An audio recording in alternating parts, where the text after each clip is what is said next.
ESPN 105.9 The Zone. Well. Don't look at that forecast.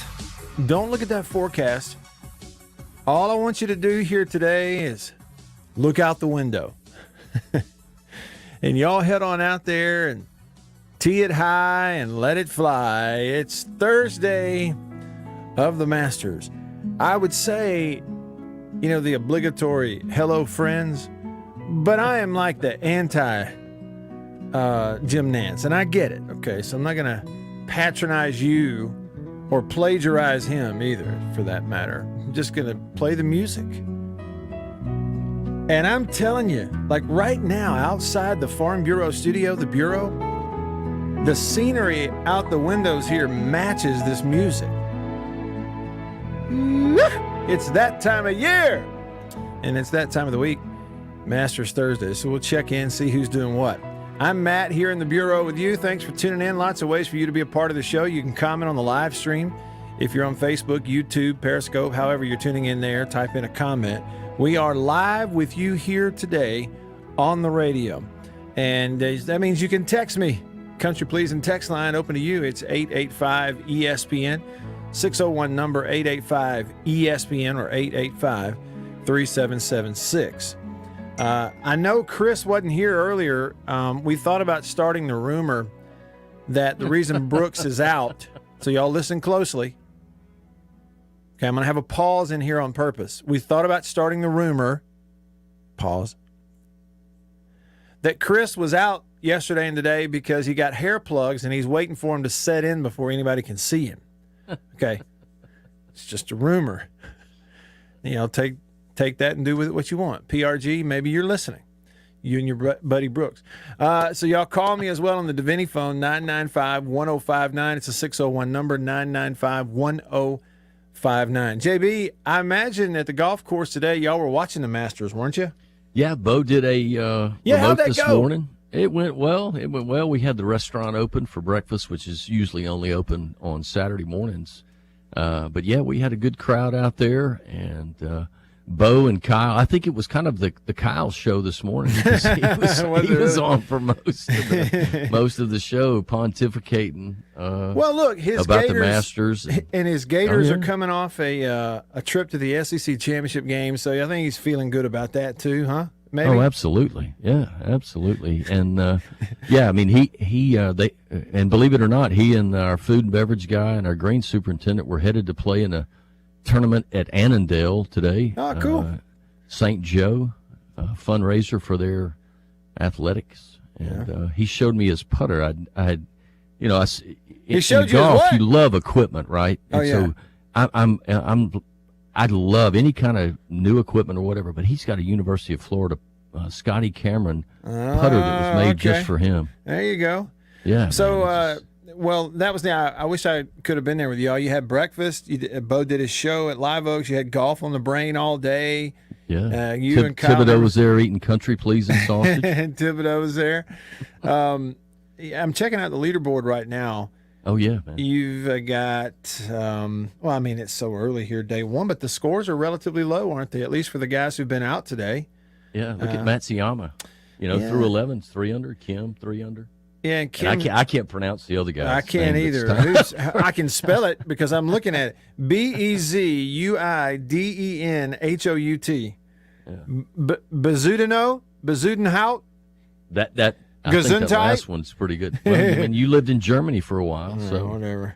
So yeah, but you got 3 guys on different parts of the course right now. Everybody on the backside, anyway, of their round at 3 under.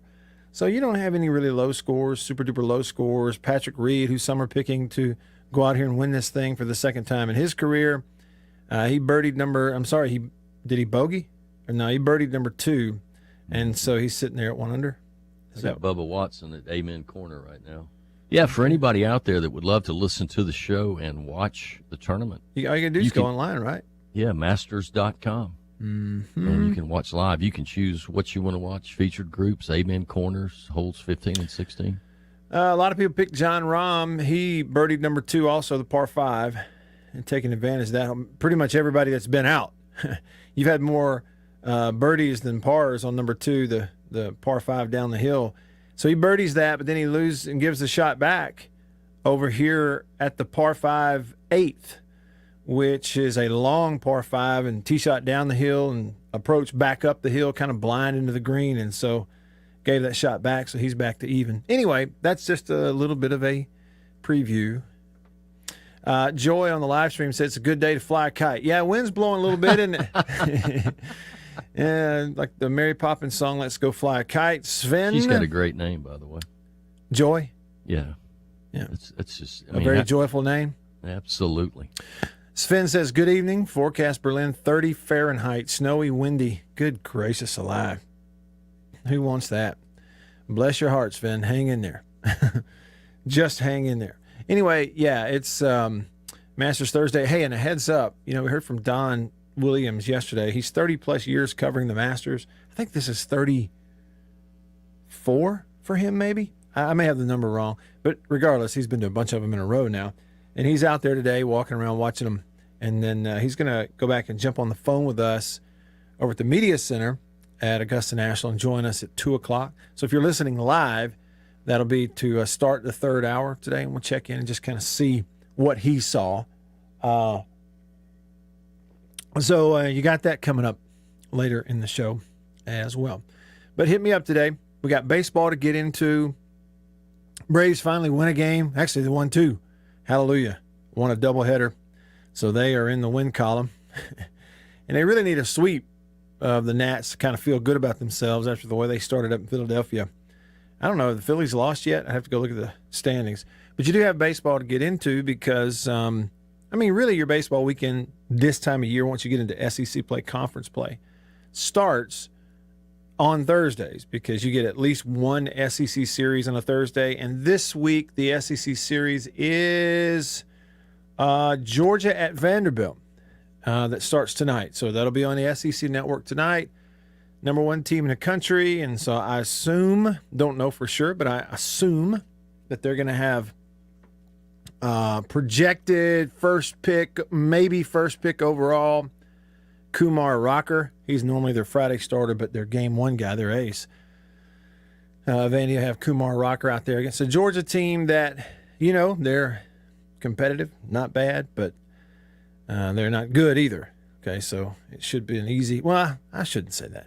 It should be a smooth weekend for Vanderbilt because they are far and away better than everybody else for reasons we can get into on another day and time. But I wanted to bring this up. If I can find the clip. I think I have it. Yep, I do. Today is a very special day. On this day, April the 8th, 1974. I know it's a long time ago. But Hammer and Hank passed the Babe on this day. They were playing the Dodgers. It was off Al Downing of the Dodgers. He was sitting there at 714 home runs, Hank Aaron was, after tying the Babe with a home run in Cincinnati. They come back to Atlanta, and on the 8th of April, so just a week or so into the season, he finally got the shot in that night game at Atlanta Fulton County Stadium out to left center that you've seen over the years. There were 2 up. Vin Scully, who had one I don't know if it was nationwide television, but I'm pretty sure it was close to it if it wasn't. Everybody was tuning in. All right, so here's the call. Watching it live, yeah. So here's the call from Vin Scully. Once again, a standing ovation for Henry Aaron. So the confrontation for the second time. Aaron walked in the second inning. He means the tying run at the plate now. So we'll see what Downing does. Al at the belt delivers, and he's low. Ball 1. And that just adds to the pressure. The crowd booing. Downing has to ignore the sound effects and stay a professional and pitch his game. 1 ball and no strikes. Aaron waiting. The outfield deep and straight away. Fastball is a high drive into deep left center field. Buckner goes back to the fence. It is gone.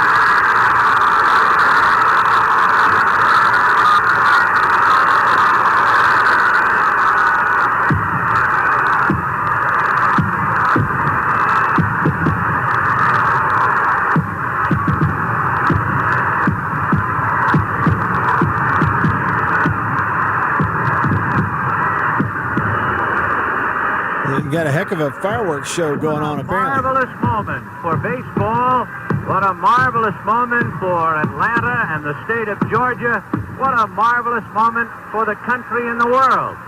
A black man is getting a standing ovation in the Deep South for breaking a record of an all-time baseball idol.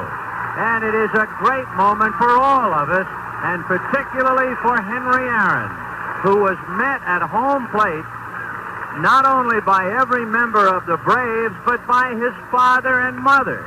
He threw his arms around his father, and as he left the home plate area, his mother came running across the grass, threw her arms around his neck, kissed him for all she was worth. As Aaron circled the bases, the Dodgers on the infield shook his hand, and that was a memorable moment. Aaron is being mobbed by photographers. He is holding his right hand high in the air, and for the first time in a long time, that poker face of Aaron shows the tremendous strain and relief of what it must have been like to live with for the past several months. It is over. At 10 minutes after 9 in Atlanta, Georgia, Henry Aaron has eclipsed the mark set by Babe Ruth. You could not, I guess, get two more opposite men. What a moment, and what a call by Vin Scully, describing every little thing. JB, you said you were watching it on live television back in '74 when it happened? Absolutely, man. Absolutely. What do you remember from it? I'd always loved baseball. My dad was a huge baseball fan. And I don't know, I don't want to be too nostalgic, but it was just something that everybody had talked about that would never be broken. And everybody thought he was going to break it the season before. Right. And he didn't get it. And so it was just that. If you've ever watched 61 about Roger Maris, is that the right name? Yeah, that's right. Yeah, trying to break the 60 home runs thing of Babe Ruth. And, he was losing his hair, couldn't sleep, couldn't do anything. And it just, and many people have said, and I read some, biographies about it, but it was just for 3 or 4 or 5 months, it was just on the precipice of his mind. And then, as Scully said, just to get it all gone at the early part of the season was a big relief for him. Yeah. But it was a great family moment. I remember just sitting there, and Sports Illustrated came out with a poster of it about a month later, and I bought that poster. Oh, very cool. Very cool. Like a collector's item now. Well, and, the thing about was, too, like, as, a factual matter, he was getting death threats. You better not break this record, you blankety blank, and all that kind of stuff. So that's when, Hank Aaron was dealing with that, and that's. But I don't remember that. I really don't. Yeah. And you were how old? I was almost 12. Yeah. I mean, so that, that kind of stuff as a kid does not register with you. It really didn't. And, my and parents really weren't those kind of folks. And, I never in my life have I been taught to hate anybody because of what they look like. And so that may be part of why I wasn't aware of it. But I remember when he passed away, you talked about that very fact, and I'm going. Yeah, well, and we played some clips where he was later in his life. He was such a humble guy. It's one of the things that made him such a hero to so many people too. Is he was such a humble guy, and regardless of the way he was treated or talked to at times, like he never retaliated. And later in his life, he'd just tell those stories very matter-of-factly, what people were saying to him and what it was like, what he went through during that time. So, Vin Scully saying you can see that there's kind of this emotional almost release on his face. He'd been kind of holding all that stuff in up until that point, and maybe he was just thinking, yeah, it's finally over. Now, you also had a radio broadcast go. I think this is the other call of that same deal on this day, 74. Aaron hits number 715. I think this might have been the radio call. See if it's different. Sitting on 714. Here's the pitch by Downing. Swinging. There's a drive into left center field. That ball is going to be out of here. It's gone. It's 7:15. There's a new home run champion of all time, and it's Henry Aaron. The fireworks are going. Henry Aaron is coming around third. His teammates are at home plate, and listen to this crowd.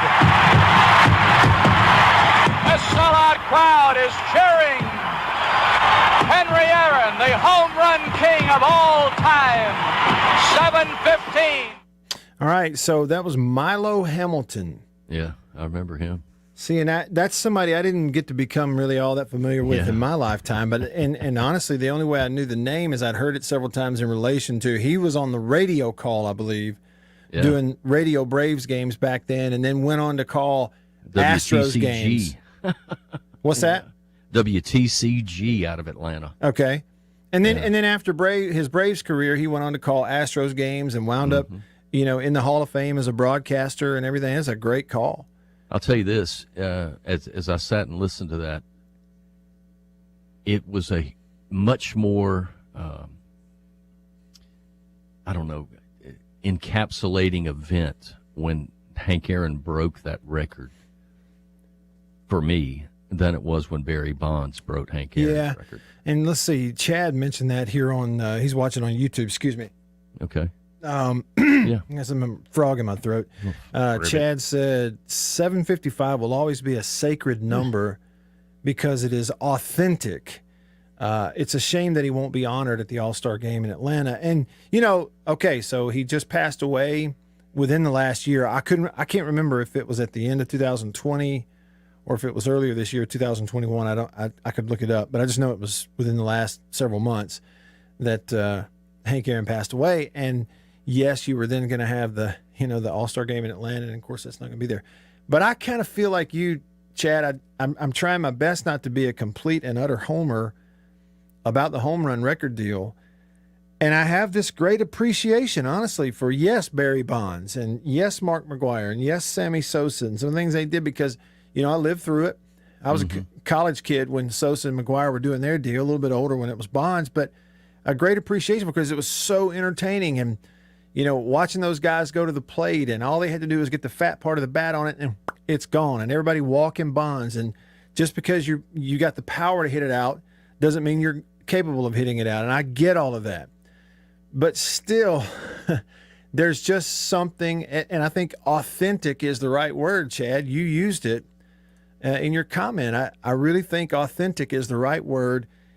What you had with Hank Aaron in Chase and with Babe Ruth, what you had with Babe Ruth, authentic. What you had with Roger Maris, authentic. What you had with Hank Aaron passing them, totally 100% authentic. And you can't use that same word for McGwire, Sosa, and then Bonds. You can't call it authentic. I can call it entertaining all I want to, and it was. I can call it historic all I want to, and it was when Bonds did it, JB, when those other guys did it. But it wasn't as authentic and as original, if you will, just organic, if we could say that, as it was when these other guys did what they did. So, hey, and look, it's an interesting side story or thread to consider, not just when Hank Aaron was doing it, because there was a racial angle also with a lot of people in America. They didn't want a black man breaking Babe Ruth's record, okay, and everything, like you say, the death threats and all that kind of stuff, and the era in which he played.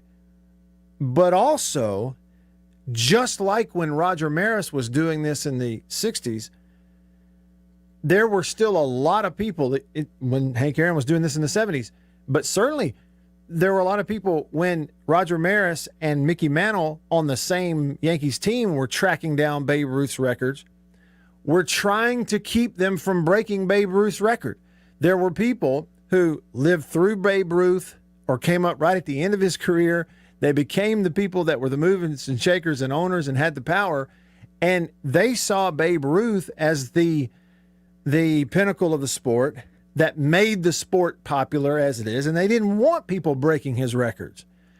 The decision makers in baseball, when Roger Maris and Mickey Mantle both were tracking that Babe Ruth record down, they worked with umpires, okay, to widen the strike zone, to start to implement this across the game, to call more strikes, make it a little harder on hitters, because they wanted to slow down the possibility of people breaking the record of Babe Ruth. And the result of that was, not only did they still break the record, but the result of that was then an era right after Maris, along comes guys like Sandy Koufax and others, and pitchers dominated the game for about the next decade. And all in the world they did was got umpires to call more strikes. Another inch here, and a little off the black there, a little up, a little down, and all of a sudden they dominate. So there was that element of this also. For people who, like they did with Maris, didn't want to see somebody break Babe Ruth's records. But as they say, records are made to be broken. It's really not a matter of if, it's just a matter of when. All right, and we come back, we'll jump on the phone, talk a little more about Hammer and Hank. Just getting started with you, and I'll come to your texts as well. I'm Matt in the Bureau. Stick around.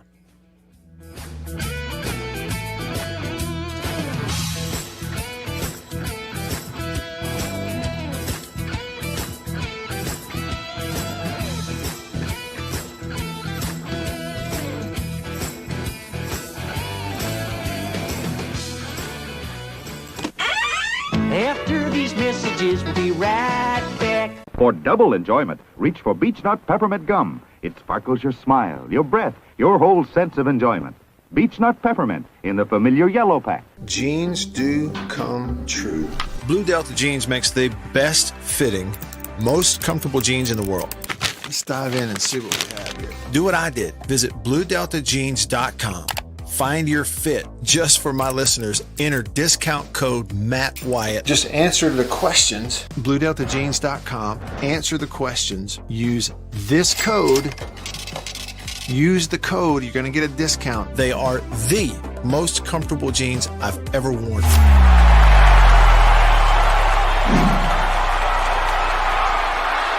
Farm Bureau Insurance stands ready to provide financial relief to our communities in this time of crisis. This includes a one-time credit to all personal auto policyholders, a donation of $500,000 to the Mississippi Food Network, and additional payment options for those hit the hardest, all while continuing to service customer claims as well. But this is the time to go above and beyond. These are a few ways we're keeping the Farm Bureau promise. To learn more, talk to your agent or visit us online. Go with the home team.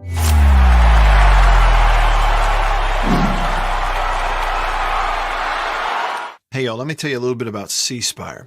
New stuff in 2021, including 5G coverage. If you go to their website right now, cspire.com, you're going to see their no bull, which, by the way, I love the Super Bowl ad with the slow motion bull. You're going to see that on the website. But look, they're right. There's been a lot of bull over the years in your wireless bill, depending on if, who you were with. And my experience with C Spire is just like they say, there's no bull. I know what it's going to cost me each month. I know what my coverage is the number one coverage in Mississippi, period, the number one network. And they've got 5G phones that are 5G ready. Now, I have the new iPhone 12 Pro Max, got it at C Spire, went and did curbside at my local C Spire location and did the exchange where I traded in my old one, got the new one, and it's 5G capable. And we've got 5G coverage in parts of Mississippi, and it's just growing by the day. So you really ought to check that out, okay? And in terms of the new phones, you got deals going on those as well. Find those out at cspire.com. C Spire, customer inspired. After these messages, we'll be right back. Every farmer understands their farm can't thrive without some good partners like sun, soil, and rain. And farmers in North Mississippi also rely on another important partner, Mississippi Land Bank, because land and farm financing are Mississippi Land Bank's primary focus. We've grown alongside these farmers' crops for more than 100 years. We understand what a farmer needs, and we know the lay of the land in North Mississippi, and that's where I stand. A lot of people in the equipment world, things kind of go in trends, I guess, if you want to say it. So kind of the first big thing that we look at when we start evaluating our business is going to be our turf equipment. That's kind of the first big push, because once the once everything, the water dries up and the grass starts growing, this is what everybody's looking to get. We carry the new Wright stand-up mower. Doesn't look like much, but this thing is, and it costs just as much as zero turn. Not a cheap unit at all. I mean, if you go out there and look at that zero turn, this thing right here, I mean, it's got all your components from your big pumps to your commercial engine to your large steel deck. And these guys were the first ones to make the standard mower. Better buy Bird's Eye. Better buy, better buy, better buy Bird's Eye. Yes, always look for this Bird's Eye Bird, your guarantee of top quality frozen food. And your big Bird's Eye buy this week is Bird's Eye Orange Juice. Easy, you can serve it in a minute. Thrifty, it will save you money. Orchard fresh and delicious. Okay, but he's right here, right now. Online at 1059.com and on your radio at ESPN 105.9, The Zone. All right, back rolling along. Got a tweet there at Radio Wyatt on Twitter from Phil, who said this country needs a lot more of Vin Scully's Hammer and Hank's home run call. Yeah, that's great. That was a great, great call. I don't know if his last name is Dynamite or not, but we have Napoleon hanging on the Davini Equipment phone line. Davini Equipment in Madison and in Jackson. Napoleon, thanks for calling. What's up? Well, you were talking about it, and I remember I was in college at Jackson State, and I was in a friend's room, and we were watching the game on television when he hit that home run. And I know once he hit it, we all started cheering and jumping up and yelling and that kind of stuff. So I actually did remember when when he did hit it. Yeah. And it was a special night. I think we all went down the street and got drunk afterwards. but it was a special night to us to see him do that. Yeah. And like you say, it was rough on him for breaking that, but that's something you never forget. You know what I think too? It's easy to say this many years later, Napoleon, but I feel like people who knew Hank Aaron then and were his teammates then were saying it then in '74 that his personality and his demeanor and his character as a person had a lot to do with, what's the right word, that after he broke the record, sort of minimizing the negative voices out there, if I could say it that way. Again, because there was a racial angle. There were a lot of people, especially in the South, that didn't want to see a black man break. Right. And he had a lot of death threats. He had a lot of all kind of bad stuff. And for a long time afterwards, he had to be very careful in situation because, they really hated the idea that he had broke Babe Ruth's record. But yep. Yeah. But he had a real. I remember when he was playing with Milwaukee back in the '60s, when he went to Milwaukee and he played with Milwaukee Braves up there, and St. Louis Cardinals, they used to fight it out all the time, and you used to hear him be interviewed, and he always had that quiet, manner like that. Yeah. Right. So that was just the way his term, and a lot of black guys, that's the way they were. Once you went, they was out to themselves. They were different, but when they were facing the public, they always had the low key, quiet demeanor. Didn't want to, blow up or show up or nothing like that. So that was always him. But he was a real cool person. Yeah, he really was. He was just. I don't know. As a kid, I idolized him as a Braves fan growing up in Alabama. Of course, I was a kid of the '80s. He was the way he was talked about in my family and among people I knew. And I've said this before on the show. There was baseball, okay, and the absolute top, the pinnacle of baseball that only one person reached it. Nobody else was ever going to reach it, and everything was measured according to that. Was Hank Aaron. Hammer and Hank Aaron, number 40. And that's kind of the way I always viewed baseball. Was the whole world plays baseball, we're all doing our best, and nobody will ever really be able to do what he did, sort of thing. And, you know, you just kind of idolize him. And when he passed away, and Sven was reminding me that it was back in January when he passed away, that, you know, it's when even for me at my age is when it really kind of sets in that, no, he wasn't actually superhuman, even though we kind of viewed him that way. Yeah, there you go. There you go. But I'll never forget, when he hit that one, we went out and got drunk. Well, you have a good day, man. You too. I'm glad you enjoyed your celebration safely, apparently. And I'm looking at this. There was a link to that. I forget where this came from. Oh, this is at MLB.com. Okay, y'all may want to go see this. It's way too long for me to go through the whole list of this with you on the radio. So you may want to go look at it yourself. As we talk about baseball and being kids and growing up with baseball, yesterday was kind of like Sandlot Day and all that kind of stuff. Well, baseball cards were a big part of, you know, for me growing up also. And I actually still have, you know, some old Hank Aaron baseball cards from the 70s that my uncle had and gave me.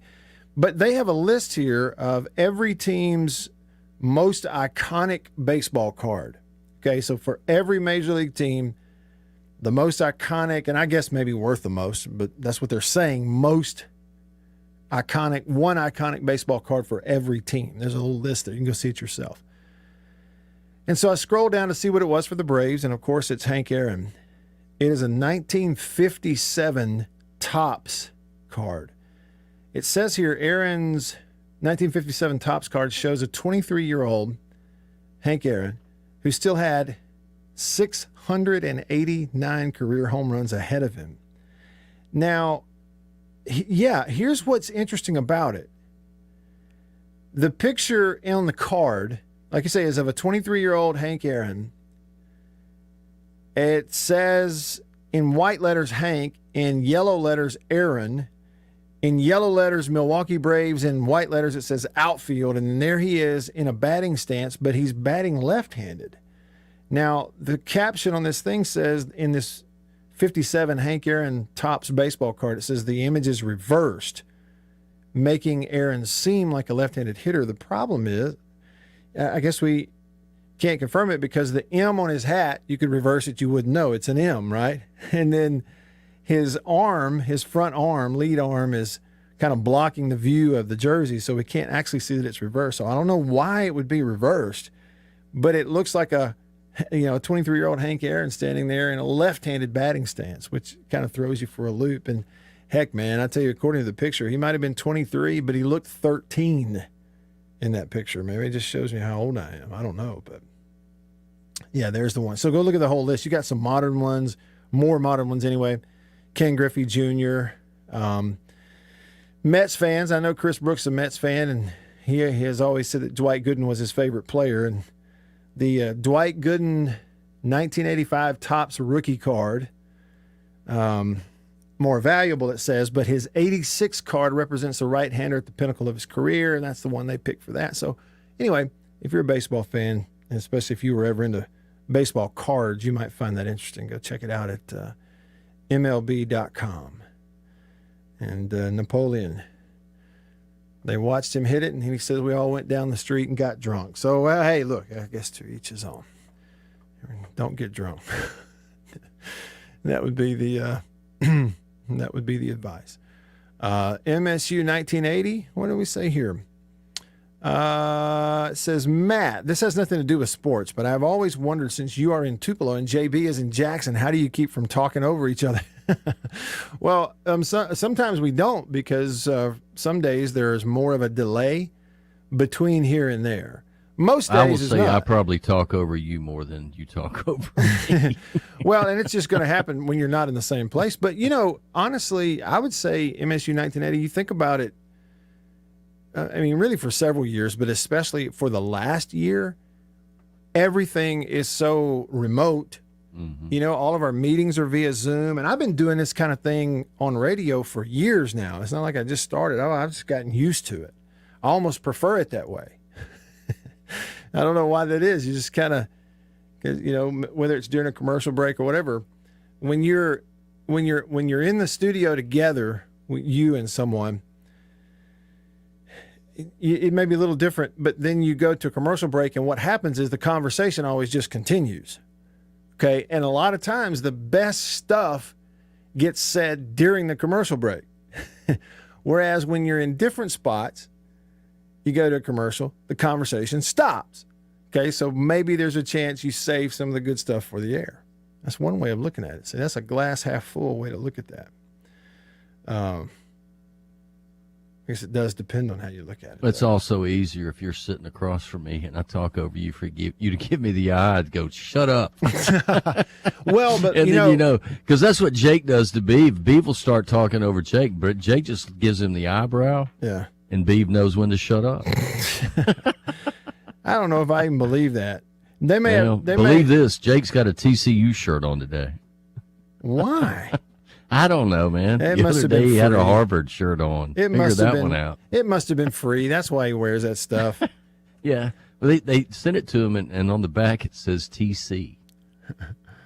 Texas Christian.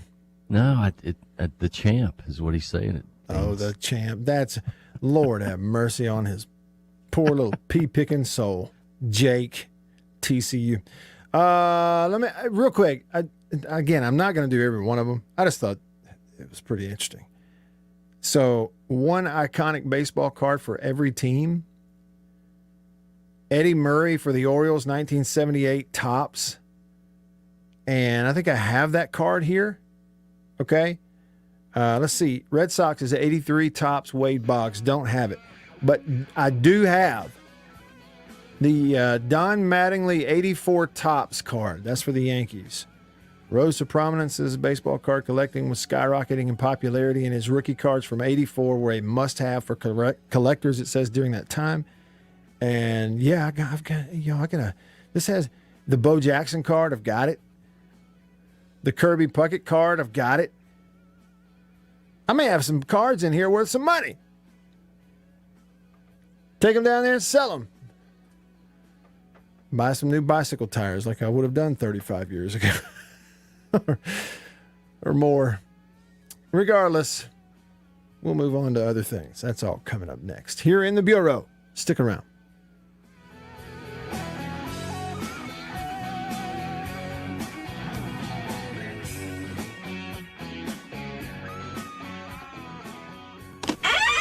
After these messages, we'll be right back. Arrived today. Jeans do come true. Thank you, Blue Delta. Yeah, jeans do come true. That's what the bag says. Blue Delta Jeans makes the best fitting, most comfortable jeans in the world because they are uniquely made for you and only you. Raw denim jeans, custom fit, hand tailored in Tupelo, Mississippi, my hometown. Let's dive in and see what we have here. Do what I did. Visit BlueDeltaJeans.com. Find your fit, design a jean, and before you know it, you'll be addicted. Just for my listeners, enter discount code Matt Wyatt, all lowercase. Again, that's if you listen to me, you can use discount code Matt Wyatt, all lowercase, and at checkout, you're going to get a 10% discount off your order. So I just went online, ordered them, BlueDeltaJeans.com a couple weeks ago. Went in, I didn't go get measured. I just entered, what I knew about myself. I just answered the questions, and here they are at my doorstep a couple weeks later. Nice. Yeah, Blue Delta. Nice. I'm happy. I've known the Blue Delta team for years, and I'm thrilled to have these guys on as a sponsor of this show. Blue Delta's Virtual Tailor is a fun and easy way to get yourself into the best fitting pair of jeans you're ever going to own. Bet you never thought you'd get a butt shot out of me, huh? How about that? Just answer the questions and they fit absolutely perfectly. They couldn't fit better. So just go online, BlueDeltaJeans.com, answer the questions. It's amazing how they do it. They will fit perfectly. You're not going to find better material and better feeling pants, period, anywhere. BlueDeltaJeans.com. Use this code. Use the code. You're going to get a discount. They are the most comfortable jeans I've ever worn. I promise you that. And I know that you are going to love them too. Make sure you use the code. And remember, jeans do come true. After messages. We'll be right back.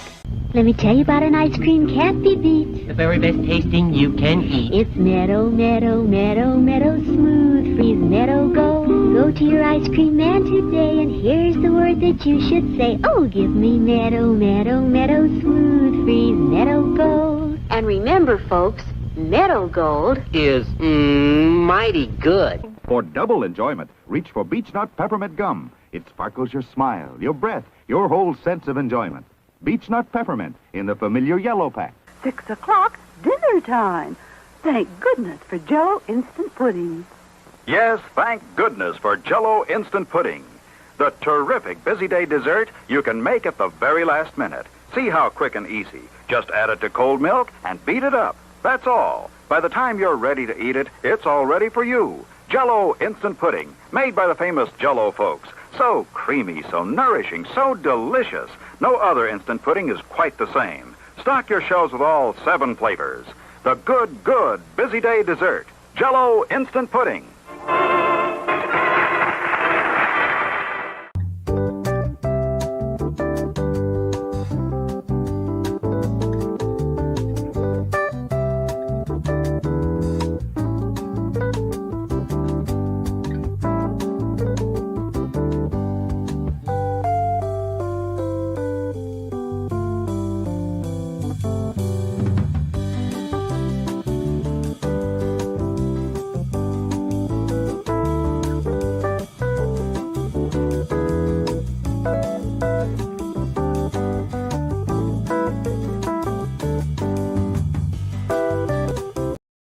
.com and on your radio on ESPN 105.9 The Zone.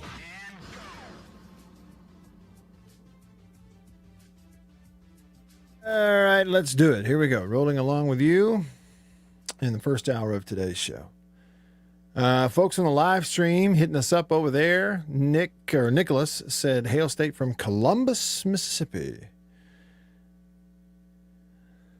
Let's see here. Yeah, Sven letting us know that it was January 22nd when Hammer and Hank passed away. Josh commenting gave us a Hail State from Pearl, Mississippi. And Greg said, Matt, can you hit a golf ball? Yeah, I can hit it. I haven't played in forever. Used to play a lot. Hadn't played at all in several years. So could I make contact? Yeah, probably.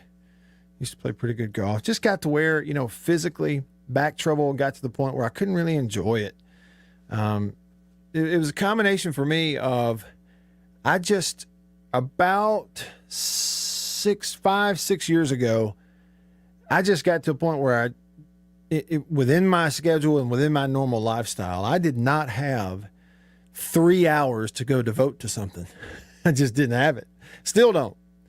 So the time thing was an issue. And if you can't go out there and relax and enjoy it, why do it? And the other thing was, the physical part of it, I could get through a round of golf, and then the following day, it was almost like I would have opportunities and somebody say, hey, come, I could hit it a long way. So somebody'd say, hey, come play in our scramble. And my decision-making process would always be, okay, what do I have to do the following day? Because if I go play in a golf scramble, I'm going to be basically immobilized the next day. So is it worth it? So, eventually just moved away from it. Davini Equipment phone line. Davini Equipment in Madison and in Jackson. Dog 79. Thanks for calling. What's up? Hey, man. How you doing, buddy? I'm good. I was just telling JB, I know how much you love trivia and history. And he got it. I just wonder if you noticed on the Vin Scully call who was playing left field for the Dodgers. No, I didn't hear that. Let's see. Who would have been going back to the fence? 70. I'll give you a hint, Matt. Okay. He played first base for the Red Sox and made an error. Come on, oh, really? It was Buckner? Yeah, Bill Buckner. Yeah. Good. Nice. So he was the left fielder in that. You talk about it, on the wrong Yeah, he's known end for one thing, but he was a really good baseball player for a number of teams, man. He was a good player. Well, what's interesting that y'all are bringing that up? So it was, let me pull up the moment here for you. All right. So this day, April 8th, 74, then you're telling me that same Buckner would have been out in left field and watched it go over the fence for the Dodgers. He go through his legs, went over his head. Yeah, and it went the other one went through his legs, and what was that, 86, I guess? Yeah, I believe so, yeah. Well, on this day in 2008, okay, so same day, April 8th, 2008, I'm going to read you a nugget here. An emotional Bill Buckner returns to Fenway Park for the first time in more than a decade to throw out the ceremonial first pitch at the Red Sox home opener. The beleaguered former Boston first baseman, best known for letting Mookie Wilson's grounder roll between his legs in Game 6 of the '86 World Series, receives a heartfelt standing ovation from the stunned crowd as he slowly walked from left field to the pitcher's mound. That was on this day. How about that? How about that? Yeah, good stuff.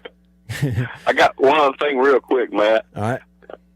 You mentioned sometimes about recommending good family movies to watch, and I might have told you this before. Are you familiar with Sergeant York? Not really. I've heard of it, but not really. He was a World War II hero. Anyway, it's old, made back in the 30s. It's Gary Cooper, old black and white movie. But I believe I know your taste or whatever. Yeah. And it has a great message, and it doesn't show war stuff like it does these days. Okay. But if you ever get around to watching, mention it on the air, because I got a little trivia on that one I'll give you. Yeah. Okay. Well, since you had a trivia question, Dog 79, you and JB. Come on with it. All right. I got a phone call this morning from my friend Mark Beeson. Mark is he's the official scorekeeper for the Mississippi Braves. Okay. And his daughter's like growing. He's an empty nester now, and so I think he's just looking for people to talk to. So if y'all see Mark, y'all get. But anyway, he called me and he had seen a thing I had on Twitter about the SEC having 91 former players on opening day rosters in Major League Baseball that led every other conference. And he said, well, I've got a trivia question for you. So here's what the trivia question was. There is only one former SEC player in the Pro Baseball Hall of Fame. And I'll repeat it. There's only one former SEC player in the Pro Baseball Hall of Fame. Who is it? That's a good one. I had to stew on that for a minute. Let's see. Well, and I will tell you, I did too. And after stewing and thinking out loud it took me about maybe 3 minutes, and I finally came around to the answer. JB? Yeah, I'm racking my brain real quick. Can you give me a hint, like a position? Can you give me a position? Squez is guessing Todd Helton, but no, that's not Todd Helton. He ain't in the Hall of Fame yet. No. He did give my daughter baseball at Fenway Park, though. How about that? Yeah. Okay, first baseman. Not Will. No, I know who it is. It's Frank Thomas. That's it, Frank Thomas. Wow. The Ding, big ding, ding. Ding, ding, ding. Well, all right, and here's the other part of it. Because I asked him, I said, so you're talking about managers and, players or what? And he goes, because initially he said one. There's only one. He said, no. All right, if you do coaches / managers, there's one of those also. So the SEC only has one former coach who's gone on to the Pro Baseball Hall of Fame. Anybody got a guess on that? No, not even close. Well, the only one I would say would be Don Kessinger. But I don't think was so happy with myself because I nailed it. Oh, come on. It was Casey Stengel. He coached at Ole Miss. Casey Stengel? Wow. Yes. Now, how about Casey that at one? the bat coached at Ole Miss? Casey Stengel coached at Ole Miss. Yeah, and I don't know. I think what it was is I just very recently, within the last month, I went back and watched all the Ken Burns baseball documentaries. Oh, that's awesome. And so I kind of had that in my head, and he was super surprised, I think, that I got that. But of all the success and all the players and coaches, isn't that something? You've only had one coach and one player from the SEC that went on and is currently in the Pro Baseball Hall of Fame. I thought that was really neat. I'm thinking in the next 10 or 20 years that's going to change a little bit. Yeah, I think so too. You know, somebody will be in there. Good stuff, Dog 79. Thanks for calling. All right, now. Matt, have you ever been to the Baseball Hall of Fame? Never been to Cooperstown. Yeah, I would love to go. I have. I had my picture by Babe Ruth's locker. Is that right? Yeah, I was 2. I don't remember anything. But you got the picture to prove it. I do. You know, and in internet ease, it's like show me a picture or it didn't happen. You know, I mean, you got to have a picture of everything. That's yeah. That was one of my dad's favorite pictures ever. I bet. That's pretty neat. Yeah, I bet none of y'all knew that. I did. Stingle. Yeah. Yeah, that's a pretty neat deal. No question. Casey at the bat. Yeah, I guess. I mean, is that who they were talking about, though? The Casey at the bat was talking about Casey Stengel? Yeah, yeah. I don't think so. Come on. I mean, I think his name. Why are you throwing shade? I'm not throwing shade. I just don't think it was about him. Oh, yeah. Casey at the bat was about Casey Stengel. All right, I'm going to Google it right now. Casey at the bat. Casey Stengel. Is that who it is? Casey at the bat Stengel. Yeah, okay, that's him. Casey at the bat Stengel. I didn't know that. I did not know that was about him. All right, so we're even now. Yeah, I guess we're even. Hey, and I'll tell you what's neat.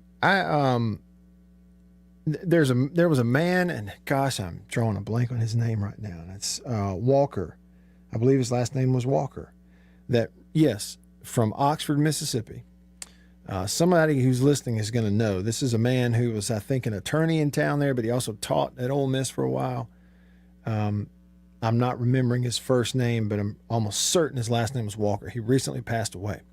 But I met him several years ago, and he, JB, had memorized every word and every line to the entire poem, Casey at the Bat. Really? Yes. And at that time, his eyesight was getting worse and everything. And you could cue it up, and he would sit there, and it's a long thing. Okay, that's what's impressive about it. The actual Casey at the Bat deal. It's a long deal, and he would just rattle it off, had the whole thing memorized. And it was so neat. It was so cool. Yes, that's it. Mr. Charles Walker. And it was so neat I was not really that familiar with it when he would, do it. But to hear somebody rattle that off, and it's such a neat poem anyway, especially if you're a baseball lover, it made me think, you know what? More people ought to do that. And that is, find some piece of literature or some poem or something like that and just memorize the whole thing. That way you don't have to look it up. You don't have to Google it. You can just rattle it off. I was so impressed with that. And I think you would be too if you look up just how long that thing was. He had the whole thing memorized. Yep. I think memorization is not something that culture clings to these days. Well, and I think to some degree too, some people have a knack for it and some people don't. It's like remembering names and that kind of thing. Jerry Lucas. Exactly. That's it. All right. I think that, thy word I have hid in my heart that I might not sin against thee. Right? Memorization is hiding it in your heart. Amen. Hour 2 coming up. When it's more than... Farm Bureau Insurance stands ready to provide financial relief to our communities in this time of crisis. This includes a one-time credit to all personal auto policyholders, a donation of $500,000 to the Mississippi Food Network, and additional payment options for those hit the hardest, all while continuing to service customer claims as well. But this is the time to go above and beyond. These are a few ways we're keeping the Farm Bureau promise. To learn more, talk to your agent or visit us online. Go with the home team. After these messages, we'll be right back.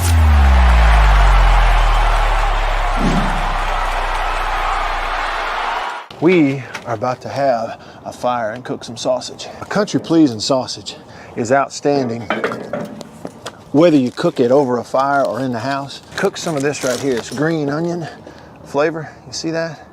But this right here is my favorite, the maple flavor. And this is great for breakfast. It's awesome cooking it in the house because it makes the whole house smell good. Oh yeah. Let's eat country pleasing sausage, the best, hands down. If you go to countrypleasin.com, you can actually order this and deliver it to your house. Country Pleasin' sausage, hands down, the best. Trust me. Davini Equipment, Spring Ridge Road in Jackson, Highway 51 in Madison. Hey y'all, let me tell you a little bit about C Spire. New stuff in 2021, including 5G coverage. If you go to their website right now, cspire.com, you're going to see their No Bull, which, by the way, I love the Super Bowl ad with the slow motion bull. You're going to see that on the website. But look, they're right. There's been a lot of bull over the years in your wireless bill, depending on if you know who you were with. And my experience with C Spire is just like they say, there's no bull. I know what it's going to cost me each month. I know what my coverage is the number one coverage in Mississippi, period, the number one network. And they've got 5G phones that are 5G ready. Now, I have the new iPhone 12 Pro Max, got it at C Spire, went and did curbside at my local C Spire location and did the exchange where I traded in my old one, got the new one, and it's 5G capable. And we've got 5G coverage in parts of Mississippi, and it's just growing by the day. So you really ought to check that out, okay? And in terms of the new phones, you got deals going on those as well. Find those out at cspire.com. C Spire, customer inspired. After these messages, we'll be right back. Jeans do come true. Blue Delta Jeans makes the best fitting, most comfortable jeans in the world because they are uniquely made for you and only you. Let's dive in and see what we have here. Do what I did. Visit BlueDeltaJeans.com. Find your fit, design a jean, and before you know it, you'll be addicted. Just for my listeners, enter discount code Matt Wyatt, all lowercase, BlueDeltaJeans.com. I just entered, what I knew about myself. I just answered the questions, and here they are. Nice. Yeah, Blue Delta. Just answered the questions, and they fit absolutely perfectly. They couldn't fit better. So just go online, BlueDeltaJeans.com, answer the questions, use this code. Use the code, you're going to get a discount. They are the most comfortable jeans I've ever worn, and I know that you are going to love them too.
Struggling with post-traumatic stress or traumatic brain injury, please go to AmericanHumane.org to learn about their Pups for Patriots program. Let's give our veterans a fighting chance.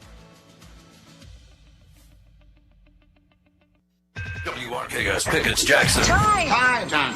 It's time to get back to the Matt Wyatt Show. Live in the studio. Online at thezone1059.com and on your radio at ESPN 105.9 The Zone. Yes, sir. Here we go. Hour number 2 of the show. Off and running. I'm Matt in the Bureau, the Farm Bureau Insurance Studio. Farm Bureau Insurance, go! With the home team. It is a gorgeous day outside where I am anyway. I know it is just gorgeous. I should have moved the whole operation out there, but I didn't. But I should have. I should have. I could have. Should have, would have, could have. I could have, would have. On Sounds and on. like my golf game. I'll just turn on the Masters music and think about golf. Hey, speaking of, y'all hear me talk about Blue Delta jeans all the time? And I've got some, and I wear them, and they are the best fitting, not only jeans, but really just pants I've ever had. They are custom fit. And the second pair I got them online at bluedeltajeans.com. You can too. But check this out. We're about to have the 3rd annual Delta Cup tournament. You want to play some golf? The Delta Cup's coming up at these 2 golf courses. 2 fine golf courses. One in or near Stark Vegas. The other one in or near Oxford. At Mossy Oak Golf Club, right over there across the street from Old Waverly in West Point. And at the Country Club of Oxford. So they're going to be at Mossy Oak Golf Club on October the 8th this fall. Put it on your calendar. And then a couple days later, they'll be at the Country Club of Oxford on October the 10th. It's the 3rd annual Delta Cup. It is a 4-player shamble format. Your team entry fee includes golf, food, and drink on the course. A pair of Blue Delta jeans for each player. Participants with patterns on file can just pre-order the jeans that way. Otherwise, you can get fitted while you are there.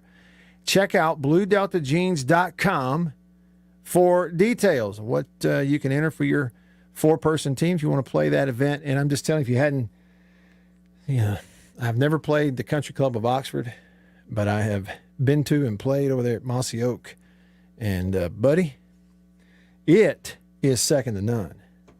It is unbelievable. Check it out, bluedeltajeans.com. Got golf on the brain today. Well, let me give you an update real quick here. Hang on. Let me just give you an update from Augusta National. Let's see. Hideki Matsuyama has gotten it to 4 under. So he had birdies at the par 5, number 2. Everybody's birding that hole, and they will, as long as it doesn't rain or the wind blow like crazy. He eagled the par 5 8th, and that is a tough par 5. Did I have that right? Yes, he eagled it. And then birdied over there at 13. So, good.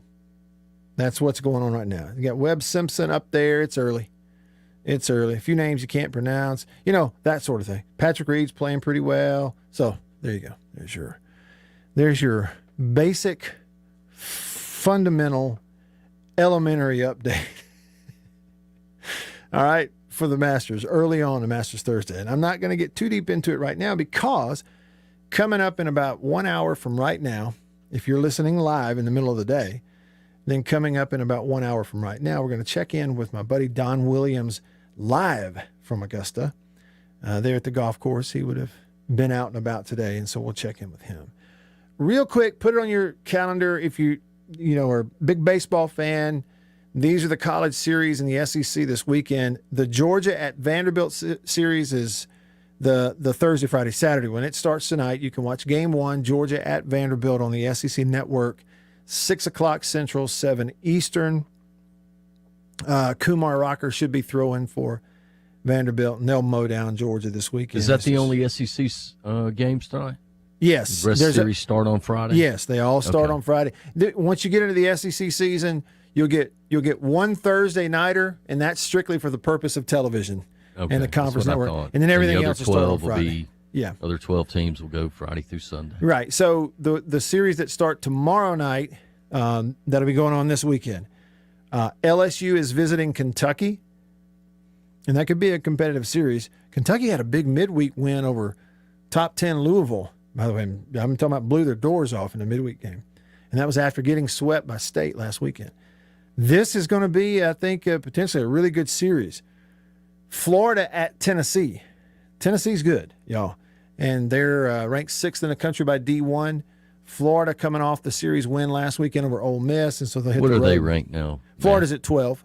Okay. Yeah. The Gators, go Gator. They are 12th ranked. So you got Gators at Because I know you got 2 and 3 Ole Miss and Arkansas, right? 3 Yes. being Ole Miss and 2 being Arkansas. Arkansas at Ole Miss, 2 versus 3. That's right. And I'll give you television stuff later. Missouri is on the road at South Carolina this weekend. South Carolina's up to number 11. They're a pretty good baseball team. 5th-ranked State is on the road at Auburn. Auburn is really, their record is not good. They only have 1 SEC win. They were swept on the road at Ole Miss, all this kind of stuff. But I'm just telling you, Auburn can pitch it pretty good, all right? And against a team like State who they don't score runs. This is going to be a tough series on the road for State this weekend. It really is. Auburn is way better than their record, I think. I think so, too. Alabama is at Texas A&M this weekend. All right, and in terms of television, so tonight is Georgia at Vanderbilt, SEC Network. Tomorrow night, Friday night, they made the right choice. You get Arkansas at Ole Miss, the Friday night opener. That's a 6 p.m. first pitch on the SEC Network. Saturday television, who do you got here? That'll be, okay, so Saturday they're on the SEC Network at 6. You'll have Florida at Tennessee, if you want to see what those two teams look like on a Saturday. I'm telling you, that's going to be a really competitive series. I mean, and Tennessee's going to have a big-time upper hand. And then Sunday, it's Mississippi State at Auburn, 2 o'clock Central Time on the SEC Network. So in terms of television times, but all of the series and stuff are on the SEC Plus broadcast. So if you're like me and you're used to watching them on your phone and all that kind of stuff, just pull it up on the ESPN app. You'll be able to watch all of it right there. Listen, I wanted to throw something your way, and then I'll come to your texts.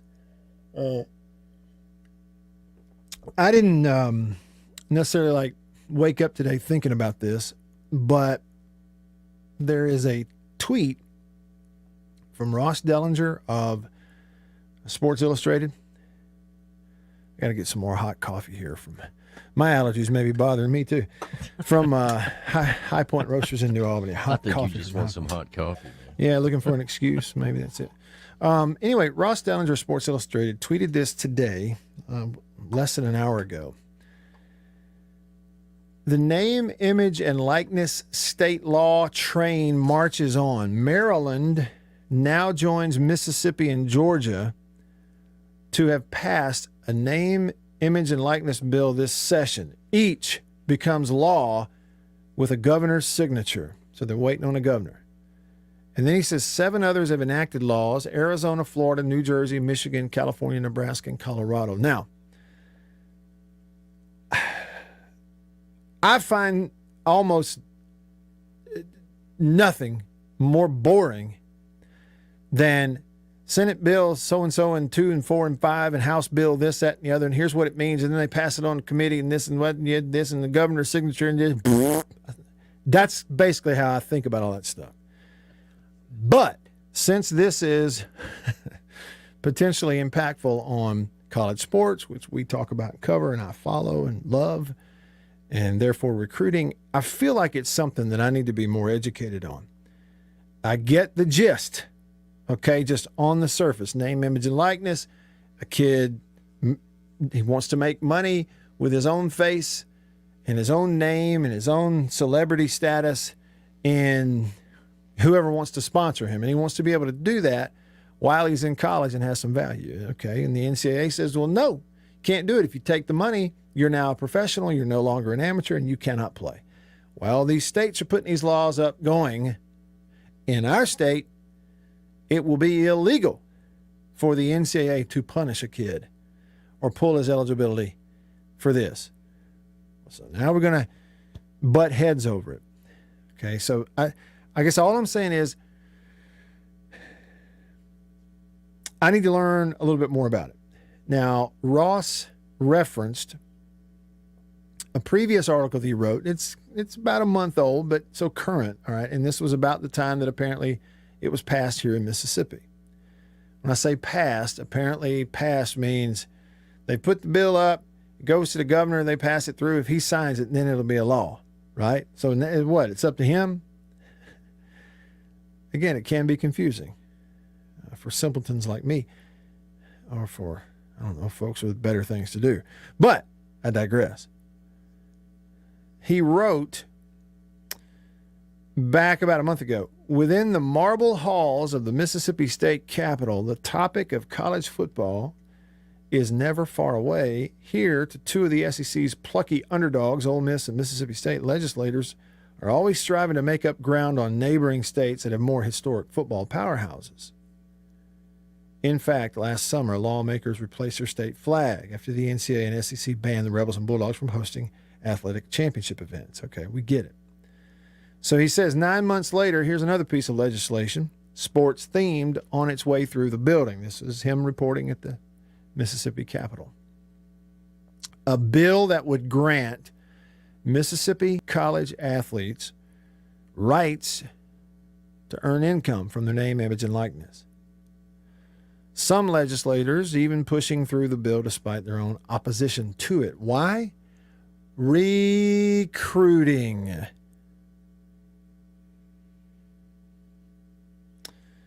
C. Scott Bounds, the letter C. I'm not saying like C. Skip Run. That's not. I'm saying the letter C as an initial. The letter C. Scott Bounds, a Republican member of the Mississippi House of Representatives who's helping oversee the bill, said this: I don't think any state is happy about this legislation, but we're seeing this as a necessity.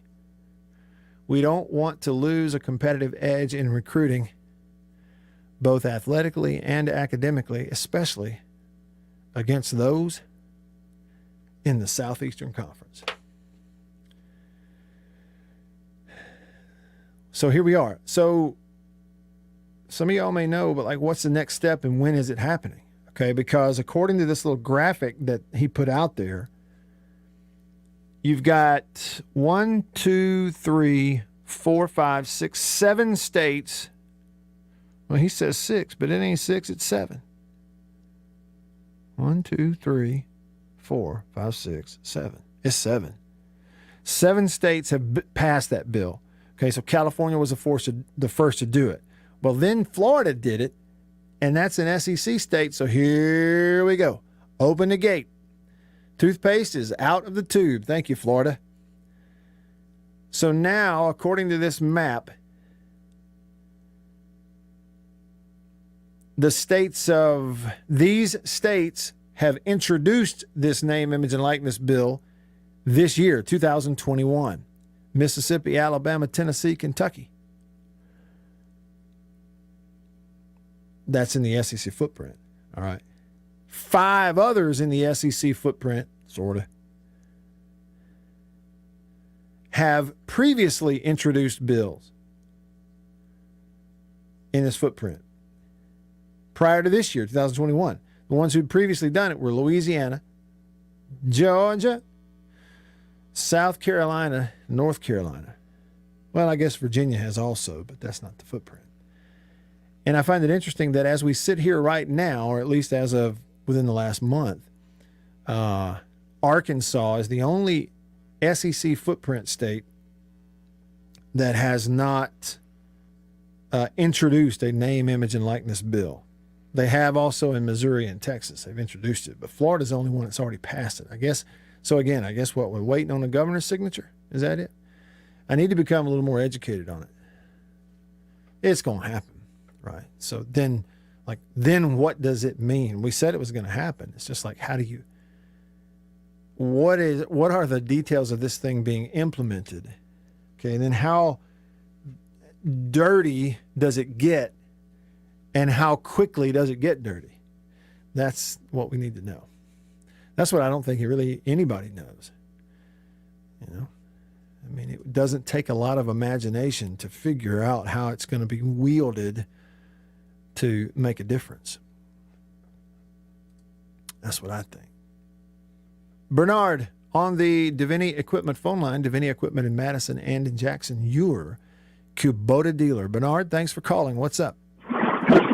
Hey, good afternoon. This right here is going to get very interesting due to the fact of now you probably have some agents /runners going to get involved, because a lot of corporations are going to want to say, hey, I want to talk to this kid. I have no way of getting in contact with him. And then if I contact the university, so are the funds going to go to the university athletics, or is it going to go directly to that student athlete? And then, like I said, you're going to have a recruiting war because this particular university has a lot of corporate sponsors, and they treat their ambassadors very well. So, hey, I want to try to go to this school. And then it's going to lose out on the lower, a lot of the lower level schools are going to lose out on a lot of top quality athletes because of they can't get those sponsors to support them in a lane like this. So it's going to get very ugly. And I think that the NCAA is finna, as I say, they were the big pimp. Now, as I say, those that they were prostituting, excuse my language, they're finna take over now. Yeah.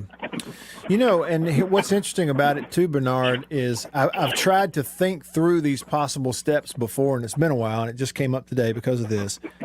But I thought, okay, there's a certain level of business out there. Let's just say, for instance, it's a big car dealer.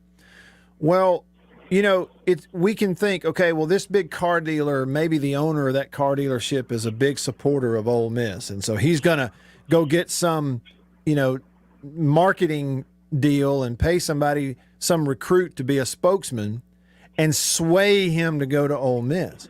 But you got to think about it. A car dealership they're not trying to sell cars to just Ole Miss fans. They're also trying to sell cars to State fans and to Southern Miss fans and to anybody else that come buy a car. So there's a certain level of business that some of the ones who've got the biggest footprint and the most money and all that are going to have to be they're going to have to be careful, I think, for their own reputation about steering somebody to one school or another, if we're being honest, in a state where you've got more than one school.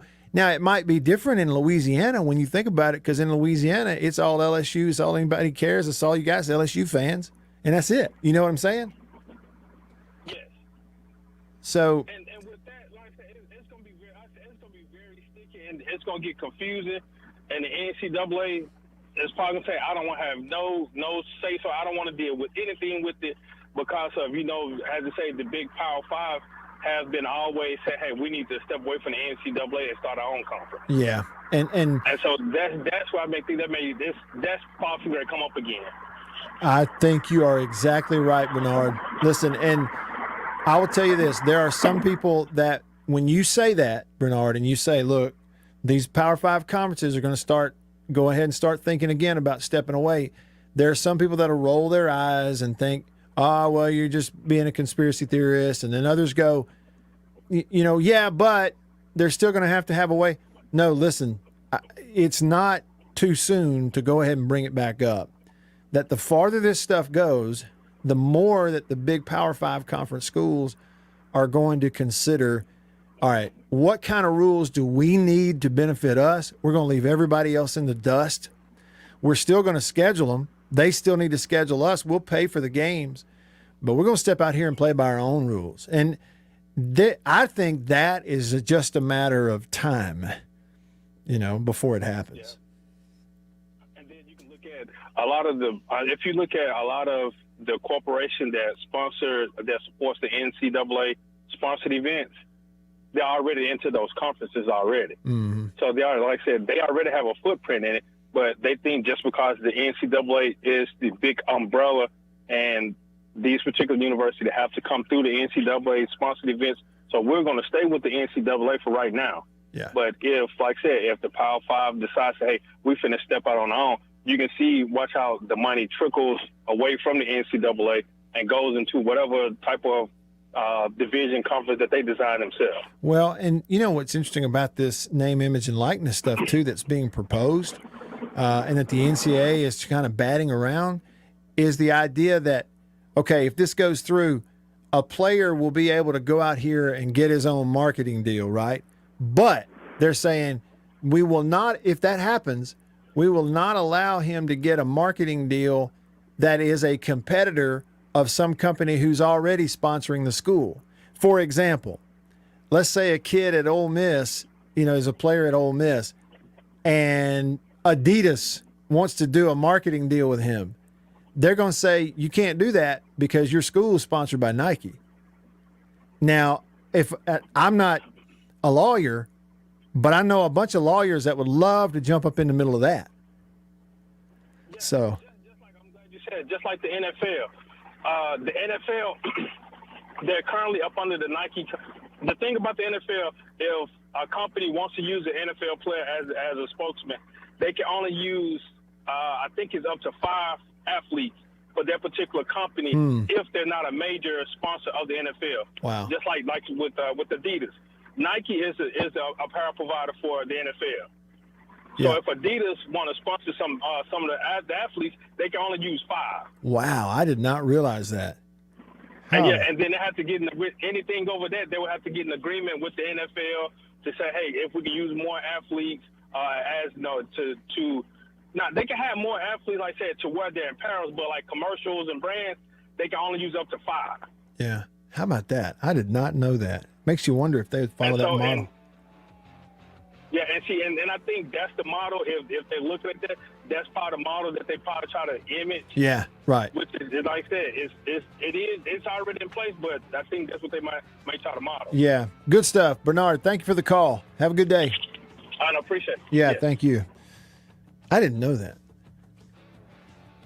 Maybe they do try to mimic that with the NCAA stuff. But then you're talking about straight up pro, right? Like straight up just professional. What a mess. It's going to be interesting to follow. I'm Matt. In the Bureau. Stick around.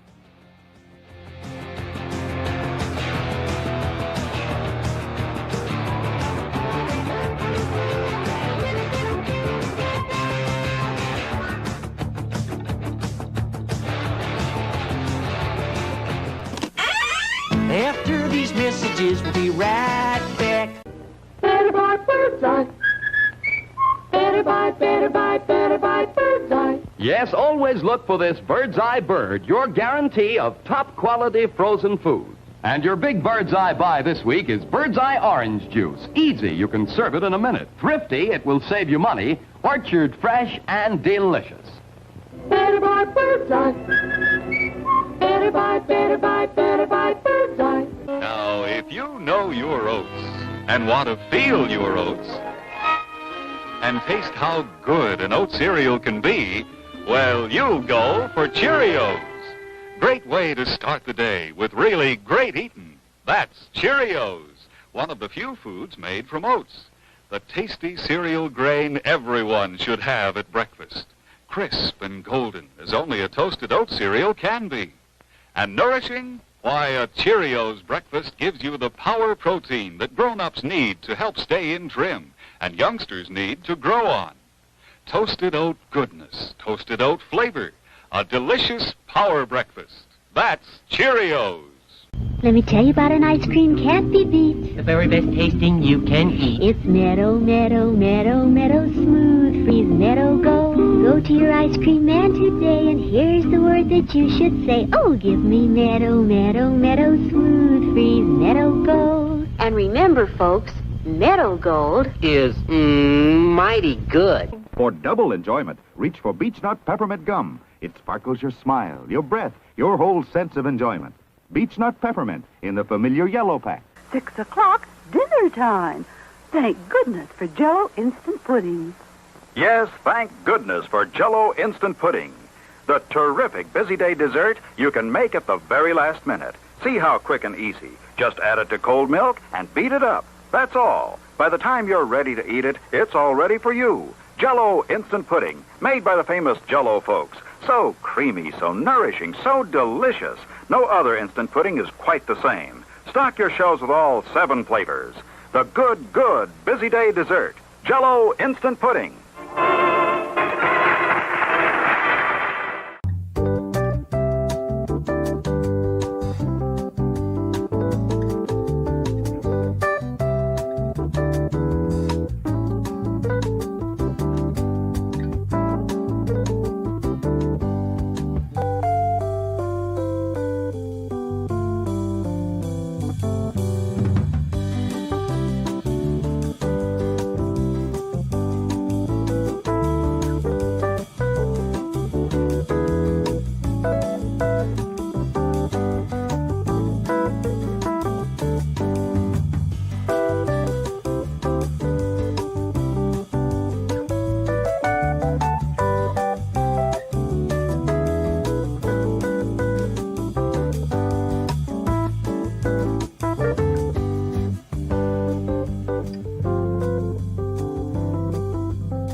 It's back to the Matt Wyatt Show on the 50,000 watt sports powerhouse. ESPN 105.9 The Zone and streaming at thezone1059.com.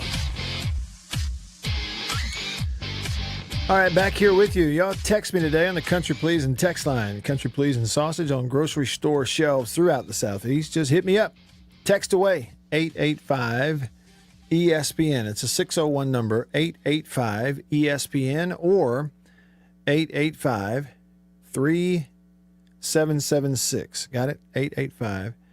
885-3776. Jason on Facebook said, paying student athletes will never work. Too many chances for a lawsuit or conflict of interest. If this is the case, they need to go to college and go directly to the NFL.